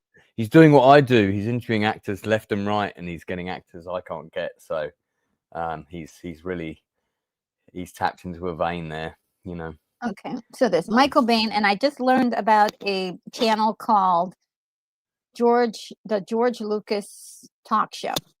Oh, okay, not heard of that one. And they did a reenactment reading of I'm not sure which one, but one of the Star Wars oh God, movies. yeah, someone else. Tell me And about Clancy Brown did the voice of Darth Vader. Wow, I've got to listen to that. Love Clancy Brown. Yeah, me too. So I was working at the cinema when Darkman came out, so I got to see it. I think it was definitely on for 2 weeks. It might have been on for 3. I got to see it a lot of times. I did like the movie. It's a superhero movie that doesn't feel like a superhero movie. It feels more like kind of thriller horror with Yeah. some superhero elements, but it's not a typical superhero film, and that's why I like it. Of course, Yes. it's one of the early directing efforts of Sam Raimi, and I think what this film did, although the film wasn't like massive in terms of the money it made, it did all right. But 34 it kind of, million. yeah, I can't remember the It was exact amount. 16 It did million to 8 make, and million, they made 8 million on its 48 million worldwide, which is respectable for the Ooh. budget, you know. Oh, I 8 didn't million, know. I think, in the US, well, certainly in the opening week. So it did pretty good, but I think what it did is it gave Sam Raimi more power in terms of projects going forward, because it had a budget of 14 million. So to make 48.8 worldwide is quite respectable. Let's just But say one of the one other really interesting, quickly, really quickly, just want to say bye to Bot. It was so great seeing you this week. We loved having you. I hope to see you again. It says, I've got to fly away into space and time. Thank you so much for the watch party and good company. Likewise, we loved having you here today. I mean, actually looks like they can fly away to I space and time know, with those big a fellow pantaloons. space ranger. Those pantaloons are definitely capable of space flight. But yeah, so the Coen brothers actually were involved in this film early on. Oh, is that?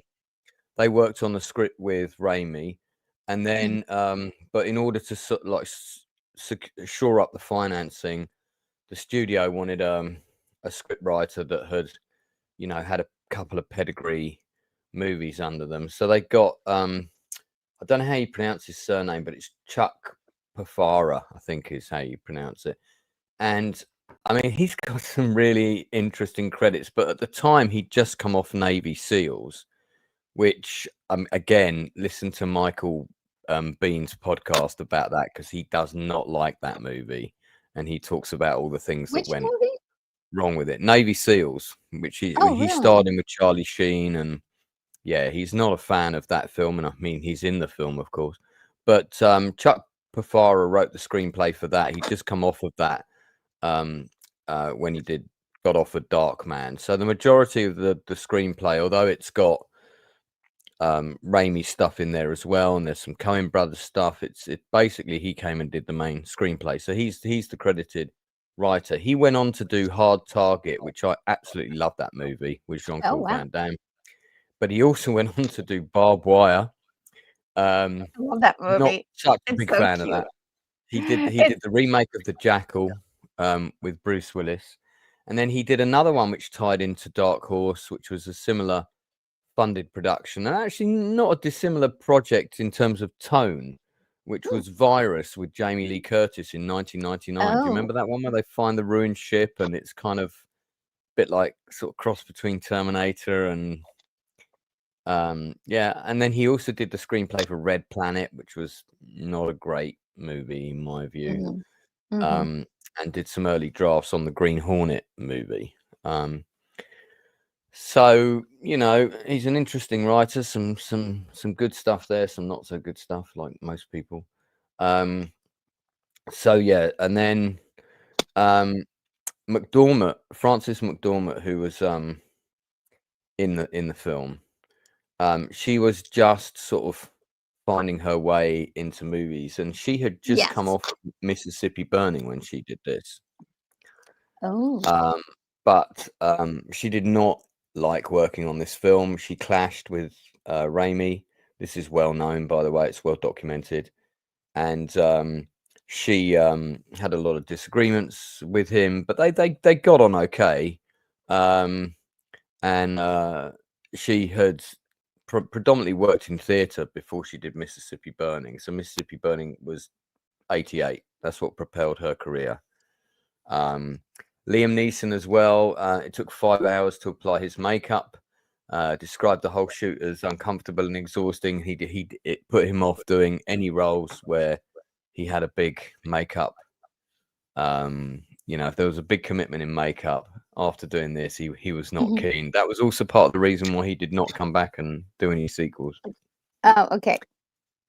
And I think he was contracted to do one sequel originally, but my understanding from inside sources is that he cited that the glue and the hair, the glue that they used for the wig and stuff, Mhm. was so toxic for his skin that he would not be Yeah, able to return and reprise the role. yeah, So that can happen. yeah, but you Because the know, spirit glue, I I think mean, because he's I think most quite most proud of people the can film. handle most people can handle the spirit glue, but some people are just allergic to it. It's just biology. Yeah. So, and another interesting thing is that the soundtrack was done by Danny Elfman, who literally came Oh, it onto this wasn't. off the back of Batman. Yeah. He was still affordable at that time because he'd only just done Batman when he came to work on this, and I don't think like Batman's full. When he started working on this, I'm not sure Batman had been released, or at least the juggernaut of Batman had not quite happened yet. Okay. Um, 'Cause, yeah. I was struggling to match him with this because I did not hear any of the Danny Elfman tropes in the Hooks. like yeah, because usually there's some, like, like something like, like yeah, it's like whimsical flavor. Those It kind of just things. and it Yeah. just wasn't there, and I was like, "This really feels, like, super cinematic," and I kinda like it. As I mean, I kind of love it actually. Just the way it was highly dramatic, but it did not have any whimsy at all. So Well, it was Elfman missing his cite classic whimsy. yeah, no, he cites this as one of his favorite scores that he's ever written. Really Because interesting. he said Sam Raimi kind of let him do his own thing, and Sam Raimi wanted extended music sequences in the film, so Nice. Elfman was just kind of left to run wild sort of thing, and it says again, you can look this up on Wikipedia. He said, I quote, "It was an enormous relief writing long, extended musical sequences, something which is rare in modern films. No reason to hold back on this one." So, yeah. God, I mean, Yeah. wouldn't you like to be a fly on the wall at a dinner at Tim Burton, Danny Elfman, and Sam Raimi having a dinner? I'm sure that's happened. Oh yeah. Yeah. Listening to them Just put the world incredible. 'Cause you to could see rights. the So connections though from this movie kind of to Batman 89. There's such a similarity, but not a copy, right? Not a copy, but just that it has a lot of the same seasonings, as I was saying before, a lot of the same flavors. Just wanted to let everybody know. After this, later on, I'll be heading over to Lorena Creole's channel to watch Trilogy of Terror. I believe that was 1975 or 1977 and is 1975. that the name of the movie, or are you watching a trilogy of No, terror no, films? that is the name of the movie. You've never seen that movie? Very Don't interesting. think I Karen have. Black, and then there's like a doll that's possessed. It's really hilarious. I might have seen it, but if it's one of those kind of horror films where three people sit in a room and tell a tale each, and then there's three separate films within it, I probably have seen it because I've seen dozens of those. But Okay, yeah. Well, this is we'll be watching it later on tonight, and the link is in the chat. And just wanted to mention this. William Blake calls this a makeup me a pain. That's why Christopher Plummer had his very own Klingon makeup for Star Trek 4, 6, no, yeah, 6. it was Star Trek Interesting. 6, The Undiscovered Country. He had his own makeup, huh? Yeah, if you look at him in that film, you can see his Klingon makeup is. It's like he's a human half breed or something. His Klingon makeup is not as extensive. Oh yeah. Okay. And William Blake Hall just says, "Watch out for the Zuni doll." Yeah, in that movie, the trilogy of terror. Um, let's see. And going ahead and oh wait 1 second. NT Derillo says this. I had to step away for a long time, but I was determined to see this movie. Just finished it, and it was right. And I was right. It was cool. It is cool, but I had too bad. It's too bad at the end. He the movie's pushing Julie away. I know, like that really broke my heart, and I felt so bad. But he's so, he's a changed man, and he knows that Yeah, it's and not going to he work. he had to make room to date Pamela Anderson. So, Sure. I heard that that's not a real relationship, but that no, they were just doing that. they're seeing no, they're They seeing really each are other. seeing each other. Okay. Yeah. Um, Yeah. and yeah, so it's wild. Same. One Okay, go other ahead. thing that's interesting about this film, which Mhm. I also personally remember, is it had one of the most successful marketing campaigns in film history. They started it months ahead of time with these posters that just said "Who is Darkman?" with the kind of image of him, and there was various Oh, variations of that, and there was a really short teaser trailer as well, which we actually had at the cinema. I remember okay. we got the "Who is the Darkman" posters in before we even knew what the film was about. They had them on the sides of buses and stuff. So there was quite a bit of word of mouth that kind of built up Yeah. around this movie, like, oh, kind I, of, that's kind of cool. What is that? And this is also at a time when we were not getting 20, 30 superhero movies a year. We were getting sort of one or two every 2 to 3, maybe 5 years. So a film of this vernacular was pretty unique at the time, and there yeah. wasn't also a lot of comic book adaptations either, or books of that kind of with that kind of feel. Yeah, and So it definitely felt new when it you came out. didn't know it was, 'cause back then I didn't know that it was even supposed to be a superhero, if you will, because Well, he it was an was anti-hero. so sort of like sort of was marketed almost like a Phantom at the Opera kind of fellow, someone who operates in the shadow, but he's for good, sort of like the Shadow, um, but not a comic book. But when you finally see it, it was like, oh yeah, this feels very comic book, but it was done in such a way that it was somebody, whoever made the movie, you felt like this person really loves comic books, and they shoot and they film like this thing just like it was a comic book.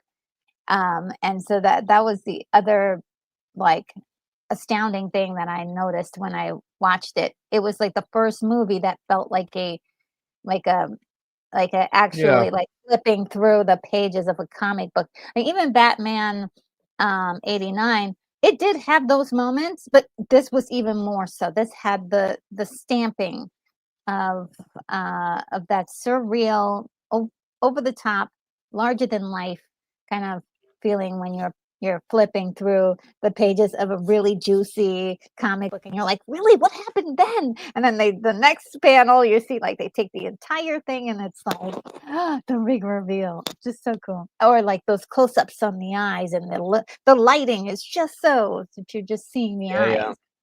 Just There's a lot of interesting cameos in this movie. I mean, Joel and Ethan mm, Coen both cameo in it. yes. Um, and you've got John Landis. a ton of other directors, Mhm. presumably all mates of Mr. Raimi, all did No. little roles here and there. You've also got Julius Harris. I don't know if you know who he is, but he was Mhm. the African American villain in the Bond movie Live and Let Die. The man who kind of like the witch doctor guy. So he's got a little role. Wait, In does he play the bad guy in the beginning? he's No. no, he plays the gravedigger. Oh, I didn't In the even recognize him. Oh my god, I have to yeah, look at that I mean, again, yeah. really, that these are all sort of like cameo roles. William Mhm, Deere, who's a Canadian director, mhm, actor, director, and screenwriter, who directed Harry and the Hendersons, for example. He's got a small role mhm. as the limo driver. And various other people like that. Jenny Agutter, Yeah. who is John Landis is in it. John Landis has got Um, a cameo. John Landis gets a cameo in everything. I love it when which he is, shows up out of nowhere. He's like, "Yeah, oh, okay, I'm just another person in this universe." you should do a stream on that, and you may well have done already, on that movie of his from, I think it was from 1980, I want to say 85. It was with Jeff Goldblum and Michelle Pfeiffer, and it's called Into the Night. I No, don't know that's if not you. my usual type of movie, but I will definitely consider doing something. It's a weird one. It's kind of a curio because it sort of doesn't neatly fit into any particular genre. It's a sort of a romantic buddy movie, but it's not. It's kind of a sort of thriller, but it's not quite thrilling enough to be a thriller. But it is an interesting film. I'll It's got have a to look great at it. ending. Yeah. It's got a great, like, the last 10 minutes are great, and John Landis, along with this other actor, plays like an Iranian hitman or a Persian hitman, you know, with this Okay. other guy, and they're like a duo, and they're really funny in all the scenes they're in, and they've got no dialogue at all. But I think you should watch it. I think you'd enjoy it. It's one of those 80s curios that a lot of people probably haven't seen, but you know, it's not an amazing film, but it's like a 6 out of 10. It's worth seeing. It's got some really good things about it. Yeah, and then there were a lot of people that were up for parts. Like originally, Julia Roberts was going to play the Frances McDormand role, but Liam Neeson and Julia Roberts had recently dated, and then when she came in and did her read through with Neeson, she got really over emotional and kind of walked out, and then her agent withdrew her from the project. That's a true story. So, yeah. Juicy. Oh my God, that's crazy. Neeson gets around, man. He's dated a few of the big names out there. She You was like, know, "I can't do so, this. Oh no, I thought I could do it, but I can't." Poor yeah, I think thing. that's I pretty could. much that's Oh, probably an that's accurate so representation sad. of that scene. Yeah, I thank goodness Michelle Pfeiffer held it together for Batman Returns. I know that she dated um the lead actor for that, and that was she seemed to do just fine. But it's Yeah. very interesting. I had no idea. Well, I thought you were going to say this, that maybe I should do a show on all the movies that John Landis shows up in and like create a universe around. What kind of I mean, universe would that be? that would be, you know what, that would be an interesting film, because that will tell you who Yeah, he has over for dinner parties, you know, in LA, because that's where those decisions are made. It's like, oh yeah, you know, I'm doing we're a movie. having a Come dinner on by the party. set. I'm Yeah, shooting this. You yeah, want to come and do a cameo for me? You know, yeah. I've done cameos. I've done cameos in 3 or 4. Like there's about 20 indie film directors in London. We all know each other, and I've done cameos in about 5 of their films. I'm supposed to do another one. You gotta let us know which films they are. They're creating Yeah, a there's universe one coming around out them. called is it Ultimate Worlds or something? It's a big sci-fi epic, and I play a commander of a spaceship. Oh, you know I I might need to actually have a see picture of that. Can I this. have a look? You Let me see if you I said the might have a magic picture. words, sci-fi. I mean, come on. It's a sci-fi, yeah. It's right up your street. Yes, that is directly in the alley where I like to hang out. I remember the title of the movie is Of Infinite Worlds. That's right. Of Infinite Ooh, Worlds. oh my goodness. And I I love indie basically movies play too. I play like a, because I heard my friend was doing it, and I did a cameo in his last movie. I played like a British tank commander. I think I showed you a photo of that before. And I was actually in a tank. I had to fire the gun and everything, which was kind of crazy. And I'll be honest, I was absolutely terrified when I was doing that, because I thought, God, if I press a foot wrong here, this could be bad. But Yeah. yeah, so we were on like a bridge of a spaceship. You know, it was like a set with green screen and stuff like that. This was back in Easter of this year. I had to have all my hair gelled back. I had a costume, and I had to do things like raise shields and, you know, damage control parties to the bridge and all this kind of stuff. It was great So fun. cool. We had to do the Star Trek thing where we all ran to the left and then ran to the right, like the ship was getting hit. And Nice. yeah, I can't That's nice. find the photo, which is annoying. Well, I definitely am pressed for time because I have to head over soon. The alarm is gonna. Oh yeah, the sorry, I alarm. forgot you were doing No. the Reniers. And I have to open some packages because it's what's in the box. Oh yeah, how are you getting along with Silver Screen Journeys? Because you bought a copy. It's where did I put it? I have a lot of stuff here. I did get through a lot of it, but I probably need to do a full sit down and do a full like, okay, just sit down and read. But it's really hard to get me to sit down and just read these days because my personal life is a little bit intense right now. I'll just leave it gently on that. Oh, Joseph says Trilogy of Terror taught me to watch my steps on the stairs. Oh man. Yeah, there's a lot going on in that movie. Okay, so did you have more info about There's some other stuff, but we can leave it there if you want, because you've got to get. So we'll start off with a little bit of what's in the box, but we are gonna also if there's a lull or there's a time when I'm like opening something, it's only 2 packages anyway, guys, but do you want me to fill in and ramble? Is that what you're saying? Yeah, you can tell us any extra informations if you have any. But before we get there, I wanted to just put the promo for what's in the box. Well, got another one. Oh boy. What's in the box? What's in the box? What's in the box? What's in the box? What's in the box? What's in the box? What's in the box? Right? Brad Pitt. 7. Nothing. Yeah, I'm the jerk. What's in the box?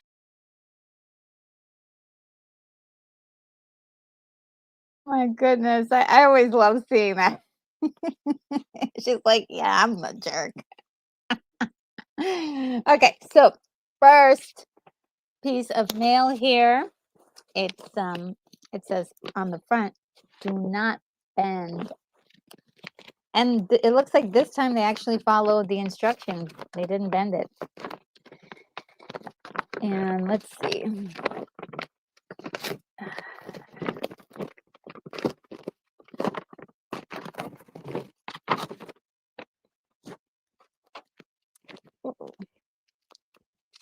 Looks like it's a comic book, guys.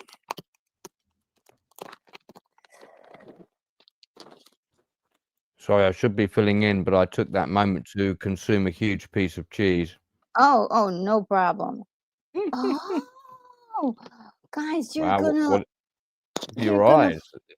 You're amazed by something. Yeah, you guys are gonna freak out when you see this because you know how much I love this character. There you go. Oh, Wonder Woman. Wonder Woman, Way of the Warrior. And look at that cover. I love it. So good. So good. I love these covers. And there's a second one inside. Oh, this is so good. It's just a regular Wonder Woman one. Want to get closer up. So cool. Wonder Woman and the Amazons. So cool. Thank you. And this one is actually a more modern one. Let me see if I can see the date on this one. This one is December 09. Okay. And this other one is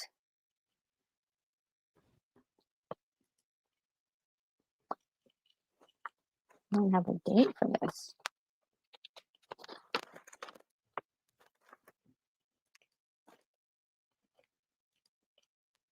Sometimes I can find out in the back or.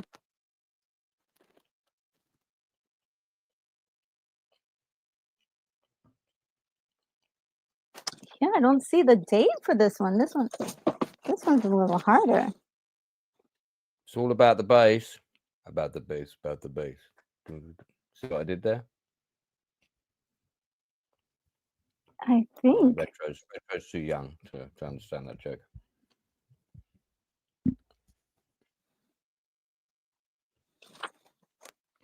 Okay, the suspense is killing us. Oh, there we go. March 99. March 99. Wow. 1999. Come on. That is 26 years old. Amazing. Damn, 1999. Man. Wow.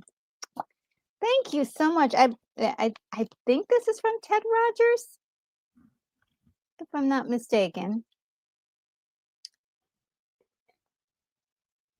And I was trying to see if maybe there was a hint in there. No, nope, nope. Okay, so yeah, I think this is from Ted Rogers. He usually gets me the most amazing comic books. So. We had a very famous game show host called Ted Rogers in the UK. I don't know if that's who he named his profile after. I don't know. I don't think so. He presented a game show called 321, where you could win the car of the week or you could win Dusty Bin, which was basically a trash bin. And that was like the booby prize. I'm not sure if that's the same guy, but well, I don't. I mean, it's probably not the same guy because the original guy is no longer with us. Oh, okay.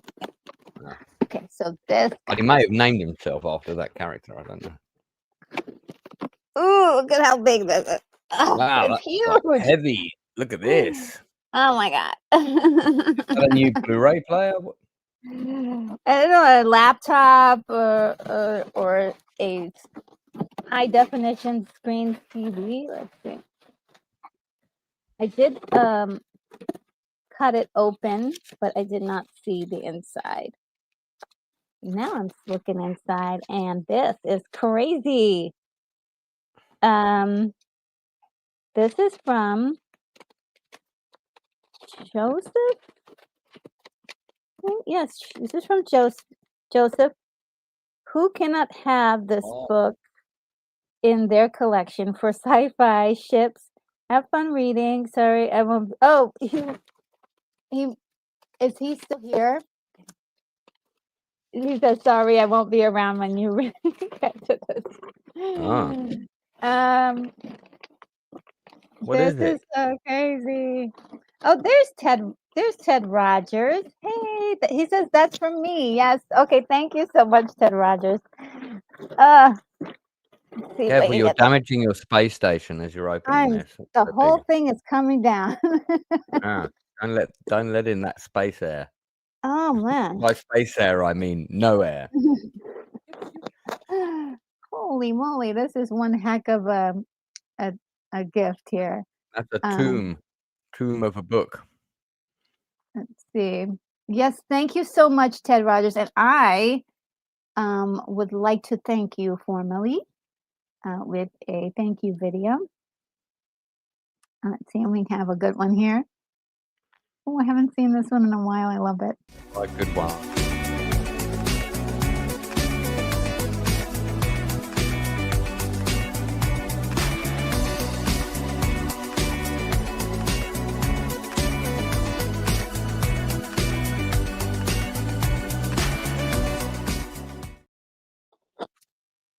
You can't see it, but I was dancing during that sequence. I mean, I was dancing too. Okay. I was dancing as well. When are you coming over and I'm taking you dancing? When is that happening? When some kind of miracle happens that I get a surplus of money somehow. Look at that guy. Look at that. This is almost as big as me. This is a huge book. What you can do is you can just climb inside that book and then mail it to England, and then we'll open it and you'll be here.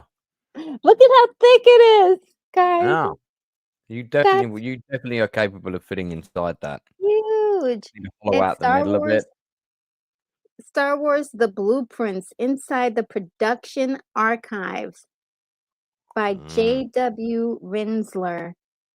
So awesome. I'm gonna be like super smart because all the ships and all their blueprints right in here. Oh my God, for the Star But Wars. you're not allowed to read that until you finish my book, though. Unfortunately, there's an explosive charge that blows up inside if if you read it too quickly. So Holy moly. See, there's like a little, oh, here, let me remove that so you guys can that's see the the Star full Destroyer one. glory. That's very There we cool. go. There it is without a blemish. Wow. There is a little Good. rip on the plastic there. But we'll be opening it, so no big deal. No big deal. It's the plastic that was going to be removed anyway. But this is so cool. Oh my God. Thank you so much, Joseph. This is a mega gift. And thank you so much. I don't even know how to even say thank you except to say thank you. um, Huge. It is by far the biggest book that I own. It's a workout to carry it. And I still have the other two books handy, the two alien books that you also gave me, and that book like towers over those books. Oh, did you get The Making of Aliens? Did you get that big coffee table book? Yes, The Making of Oh, that's Alien so and good. also The Making of Aliens. So by the same Yeah, author. they're Thank both you great so books. much. That is just this is an incredible gift. And I don't have it looks like he's gone. Yeah, I don't think he's here on the stream anymore. But it was from the legendary and amazing uh, um, uh, Joseph Begay or Joseph Aspects, and I really appreciate it so much. I think let's see and let me see if I can get a good. Here we go. It says, thanks, Retro Nerd Girl. This was way back. And I wanted to say thank you to him. So here it is, a really heartfelt thank you.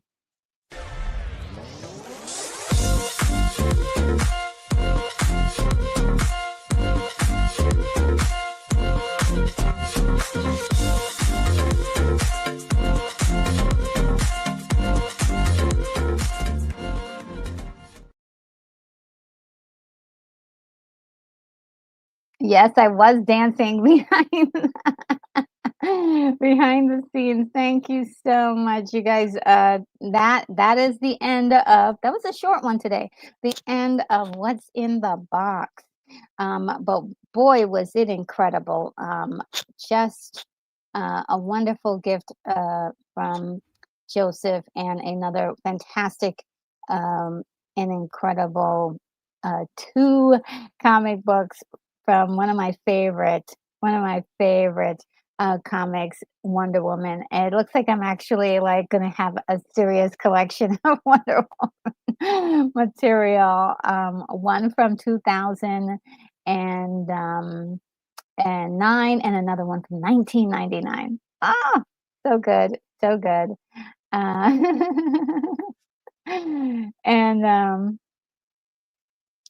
and oh, that is so sweet. It's what I would give to my spiritual daughter. Hope you enjoy it. Thank you so much. Really appreciate it. It's just, I'm like,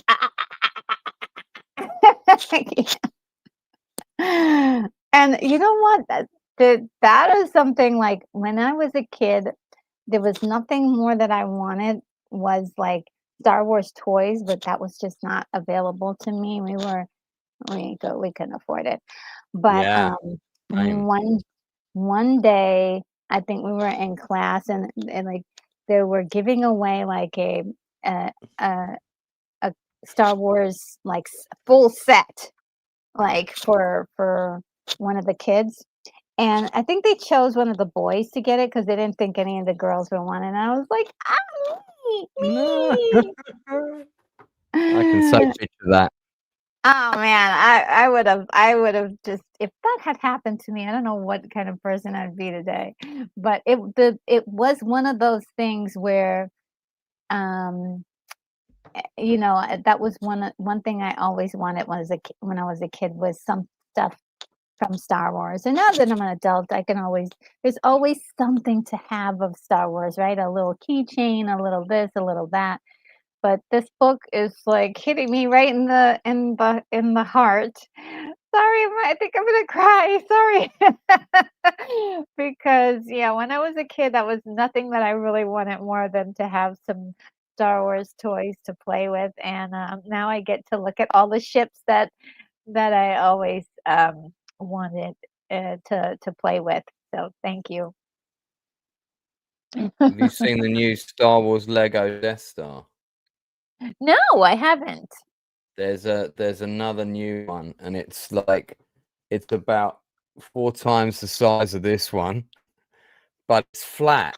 So it's like if you imagine like a really thin slice of the Death Star, they've taken this huge cross section of it. Oh, So when you mount it in your room, it goes up against a flat wall, and it's like a cross section of all the different rooms. It's quite weird. I mean, it's sort of because the back of it, there's like nothing there. There's no detail. So the idea is you put it on a wall somewhere in your that could house. be cute. Yeah.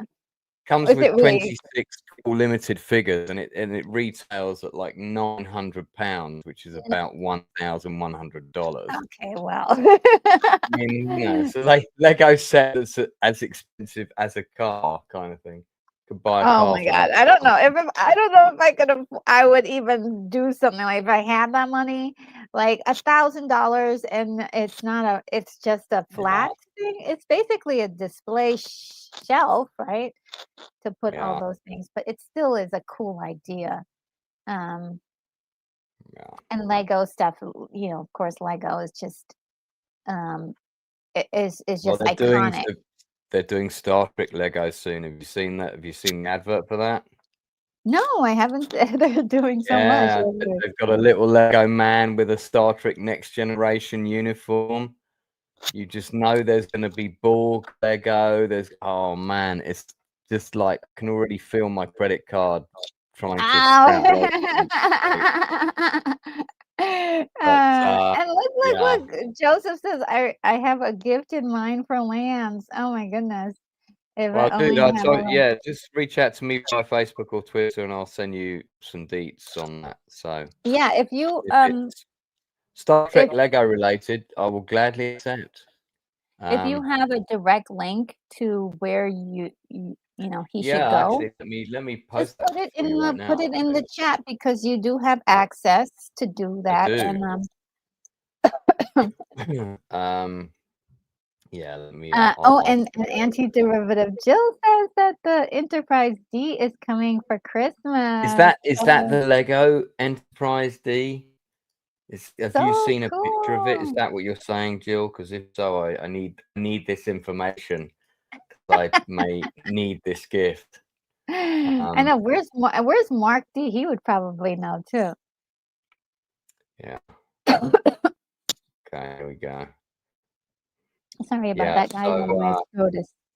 Anyone wants to contact me on Twitter?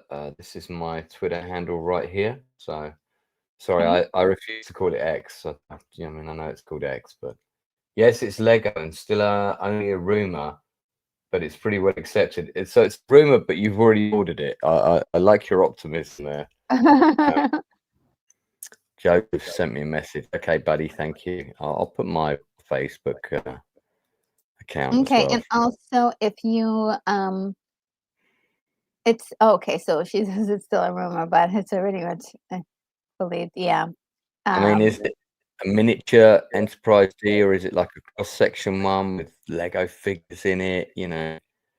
I'm curious. I mean, I'm gonna have to get it. Oh man, I can see this is. Where's it gonna go? You know, I don't have a lot of space. And Dan Candy is here. Says, "Hey kids, hey, how are you doing, Dan? Dan. We got you a free membership this month for 30 days, thanks to Joseph Begay.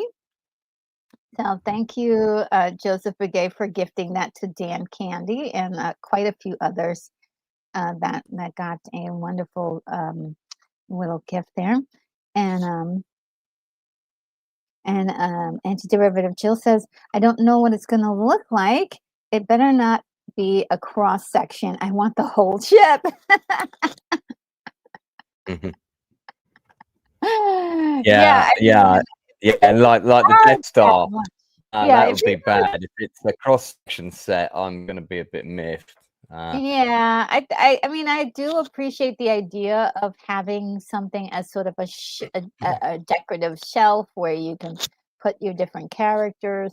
But I mean, for $1,000, you need the real thing, you know, that like a three-dimensional version of Well, that I thing. hope it's So, not $1,000. Is it $1,000? God, I hope not. oh, well, Um, maybe, yeah, who knows? Hopefully, they're not gonna do the same thing as they did with they did a Playmobil, Play People. Don't know what you call them in the States. That's Playmobil, yeah, that's the range of toys that's for younger kids yeah, before they get onto Lego. That's like the gateway drug for Lego. yeah. But they did an enterprise, and it was actually really good because the figures could all fit on the bridge, and they had an engine room, and yeah, I was quite impressed with that set. I mean, I didn't buy it because obviously I'm a big kid, but I'm not that big a kid. Yeah, but yeah, it's not the it's mostly for the fandom of it that you would Oh get it. yeah, but I mean, Separated. don't get me wrong. I you know, I do like to get these things and go pew pew. So Yeah,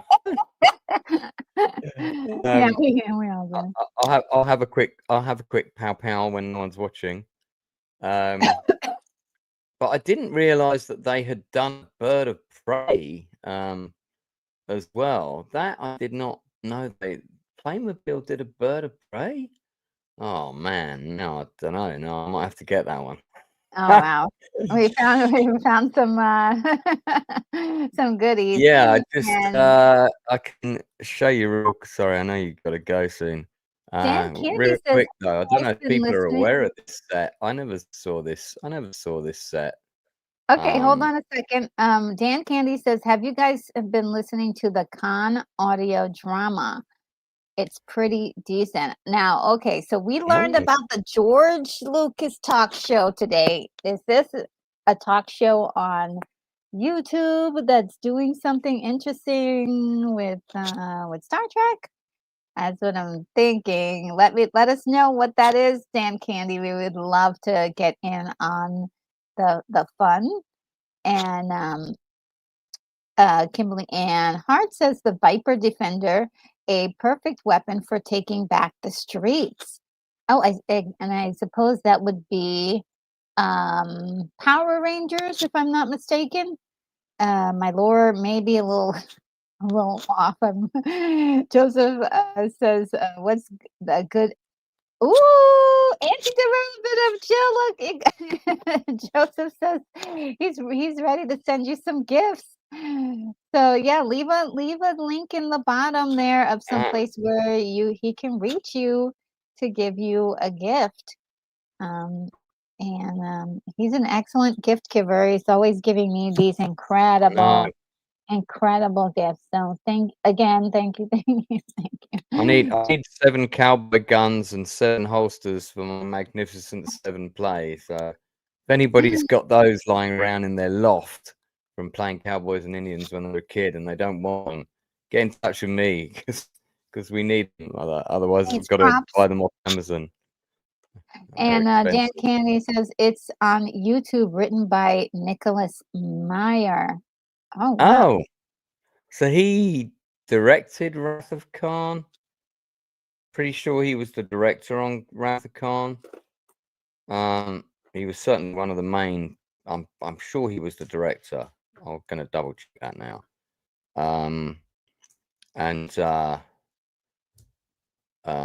Yeah, I mean, you know, And Rathacon it's is called, it is called, what is it called? yeah.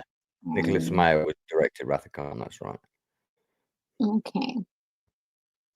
It's on YouTube. Okay. I'm gonna have to subscribe or mark that for sure. Oh, can you do me a favor and just put the link in the chat so everybody can partake in the fun for me? Yeah.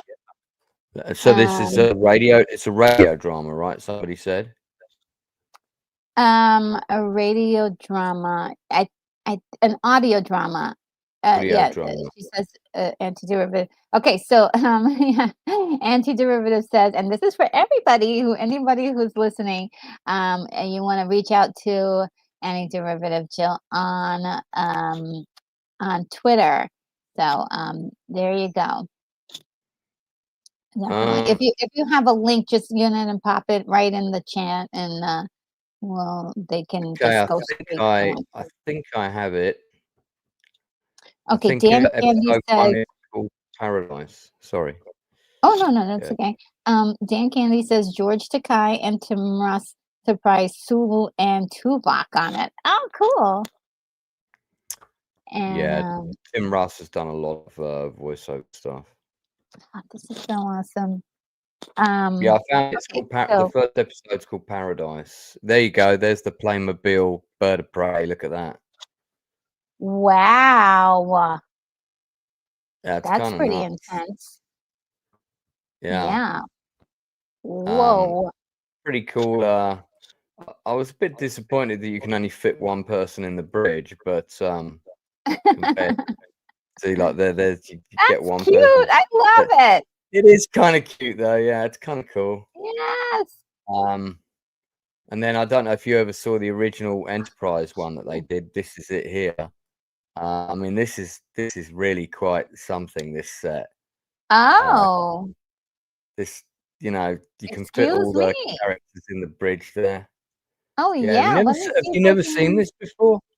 No, it looks fantastic. Yeah, and they had a section down below that kind of opened up and revealed the engine room. So you sort of had two sections to it. The whole thing came on a big stand, and yeah, had various things you could. I think that's to charge up lights. That's actually a really fun prop. Yeah, it's a pretty fun. I mean, if I'd had this as a kid, oh my god, you know. Oh yeah, no telling.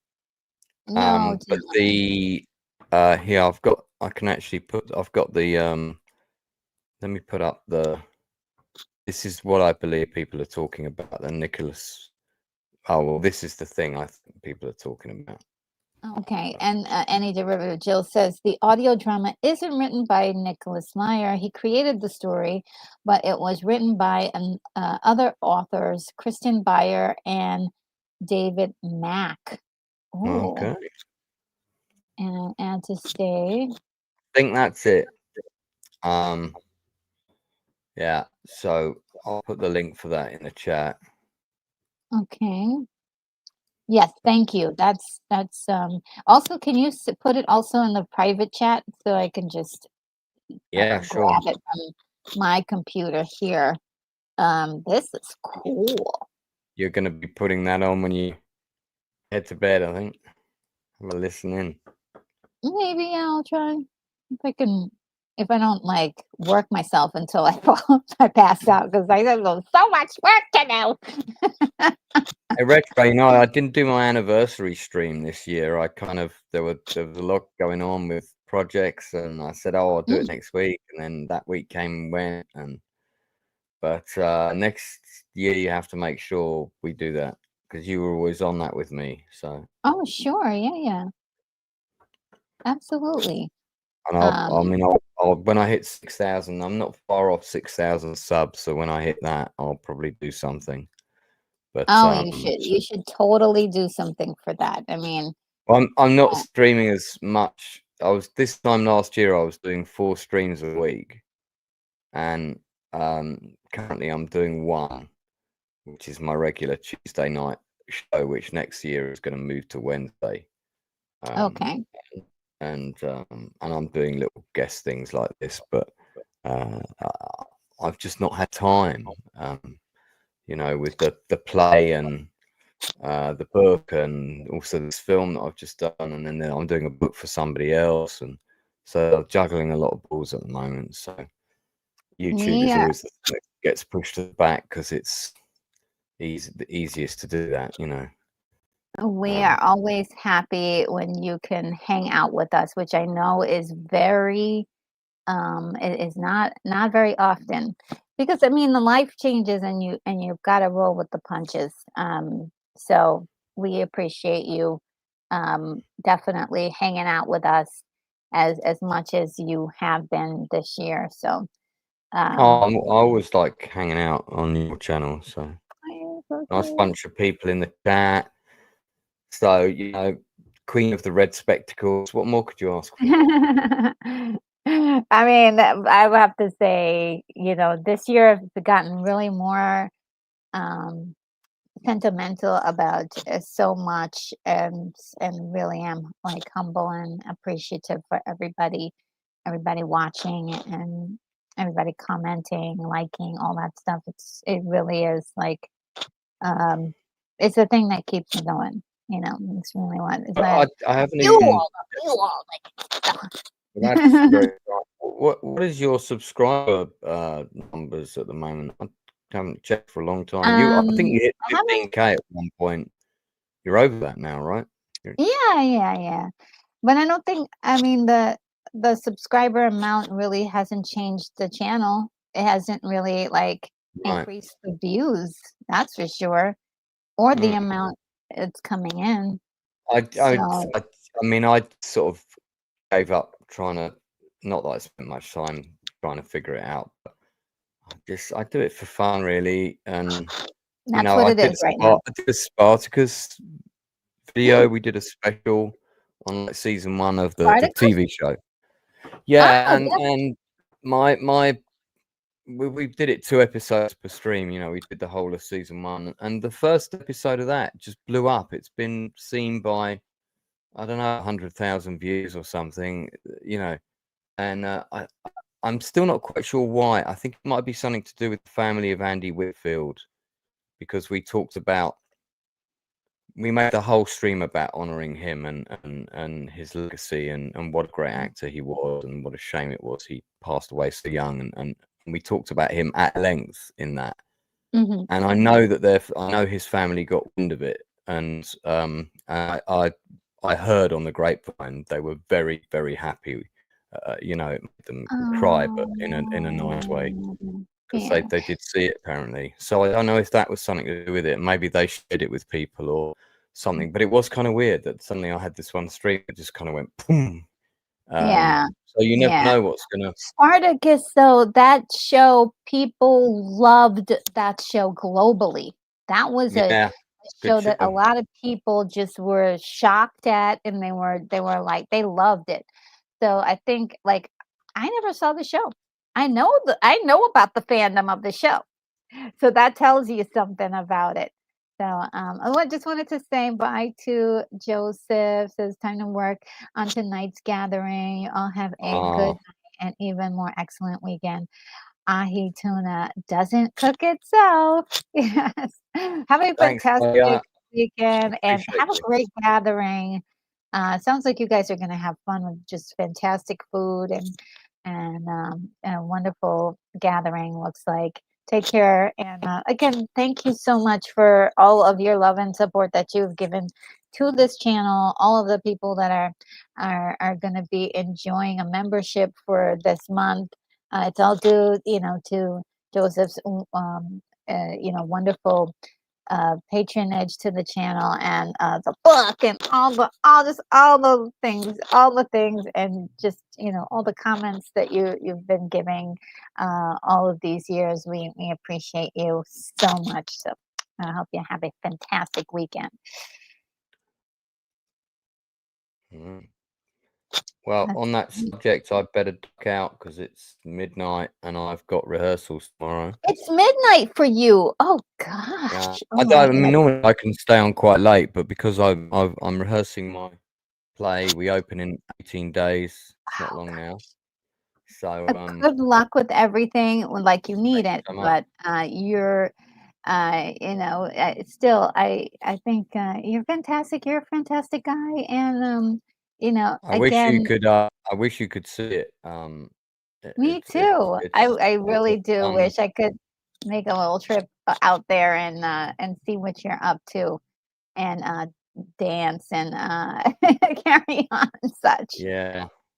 Well, one day. I mean, I've been saying to one of the producers, it'd be great to take this play to Texas. So at least that's a little bit closer. But I don't know if you want to show this real quick before I go. But What else do you? this is the poster for our show, Oh, and what we did was we did the same thing as that. There's a well-known photograph of the actors that play the Magnificent Seven sitting in their chairs like this. yes. And we got our cast to do exactly the same thing and sit in the chairs in the same order. That's me on the far end on the right. So that's kind of fun. And those chairs have actually arrived. They are currently sitting in my kitchen. So there I am playing Brad Dexter on the end. Brad Dexter is the one that no one can ever remember. So Tom Patrick Coley, who's playing Charles Bronson, his voice is so he's really grafted to get his voice like Bronson's. It's uncanny. Same with Toby Watts, who's playing Horster Buchholz. Yeah, I mean they've all worked really hard. Great bunch of actors, and then we have one girl playing all the female roles as well. So Oh, cool. yeah, going to be fun. So any Londoners that tune in, it's on 15th to 19th of October at Gold Rose and Awesome. Crown in Walthamstow. So Yes, I hope it's a fantastic success. It looks like you put so much work into it, and yeah, yeah, we're just so proud of you over here. With all the work you've got going on, you're fantastic. Thank you again for hanging out with us today. And any other, definitely you want to check out Lance's channel. He does interviews. He talks about the Nielsen ratings. rate And he things. We watch things and rate them. and rate them. Yes, and he just has so much fun on his channel. I wish I could see more. Also, are you doing Civilization still on your channel or the games? I'm not playing Civilization. I played that briefly, and I couldn't get into the version of it that I had at all. That didn't continue. Okay. I do gaming occasionally. I've got a great American Civil War historical game that I play from time to time, which is a lot of fun. But I have got a lot more interviews lined up once the play's out of the way. I've got some of the cast are coming on for interviews. In fact, I think I'm doing one tomorrow at 7 p.m. UK time. Which Oh, great. Yeah. Yeah, 2 Okay. p.m. East Coast. I think Maros Kutis is playing Yul Brynner and is shaving his head to play the part as well. I think Okay. he's coming on after our rehearsal tomorrow. So I've got a few interviews with actors lined up, and I've got loads coming between now and Christmas. So there'll be more of those. Mhm. I've done And once all 128 of them. once all the production is finished, are you gonna at some point will you have a video access to would it be Yeah, filmed actually, at any point? we're filming it. We're filming it on the Saturday afternoon and I Okay. think the Saturday evening, and we're Okay. going to do an edit that's going to combine those two performances together. Okay. And don't think that'll go public, but I will be able to send a link to people like yourself, so you can watch it. Yes. Yeah. Anti-derivative Jill says shaving his head. That's some dedication to do that instead of the ball captain. Yes. Yeah. I mean, we kind of, we knew that's what we wanted someone to do, and Yeah. fortunately, said he was prepared to do it. So, proof of the pudding's in the eating, so to speak. But yeah, should be happening. Oh yeah. Dan Candy also had asked the same question I did about. I mean, it's not going to be available to the public at large. I think I might. Just for private. Yeah, certainly my friends probably can. I might have some sort of on private online screening. I don't know. I mean, I don't like showing our plays on video because that's not the way they're supposed to be experienced. It's supposed to be in the theatre. Yes. And they always feel very flat. And is there like a copyright thing too that needs to be for the movie? Not for this show, no, because this is a true story. All the information is in public domain. Okay. We do play the Magnificent. You could offer it for your members, though. That's not a bad idea. I could. I mean, it gets complicated though because I don't know that the actors would want that out there necessarily. It's one of those things. I don't know. I'll have to look into it, but it's possible. But yeah, we shall. It's a little bit more complicated than just filming. Yeah, we got it. It's a show business is rough. Yeah. It's a tough business. Yeah. All right. Well, guys, I think this is it. We're gonna end the stream now, but I had so much fun. I almost don't want this to end, but I have to get going to Lorena Creoles, and I can't keep Lance for forever. Yeah, I don't want to keep you up until the wee hours of the night here. It's already midnight for you, and you need But thanks again for joining us, Lance. We really love having you hang out with us, and you always have great trivia and information about the insides, and we had a great time just talking about nerdy stuff. And thank you everybody for being here. I really appreciate each and every one of you.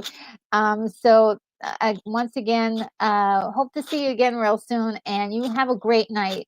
Take care of yourselves, everybody. Retro Nerd Girl, you are clear for takeoff. In the neon light she stands, retro girl with nerd comments. Memory lane she takes your hand to the past where good times land. Pixels glow and screens do hum, hear the beat of retro drum. Geeks unite, oh here we come, nerdy world where we're from. Retro logo leads the way, in the night to yesterday. All the nerds come out to play, she's the light, won't go away. Film and movies on rewind, good old days in nerdy mind. Retro nerd girl you will find, guiding us all intertwined. Joystick games and cosmic fights, wondrous days and sleepless nights. With her everything feels right, retro glow in neon lights.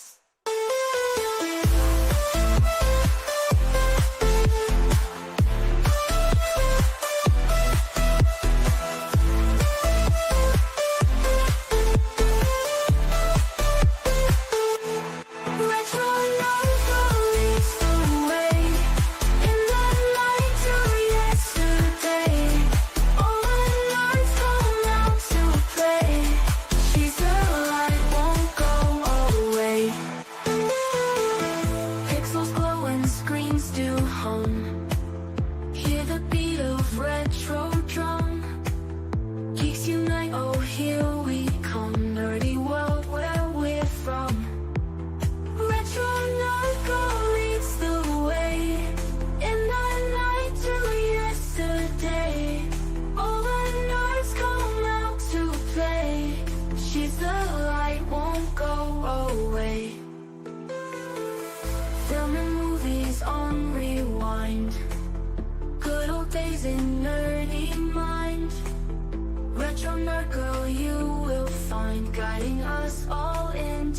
fun.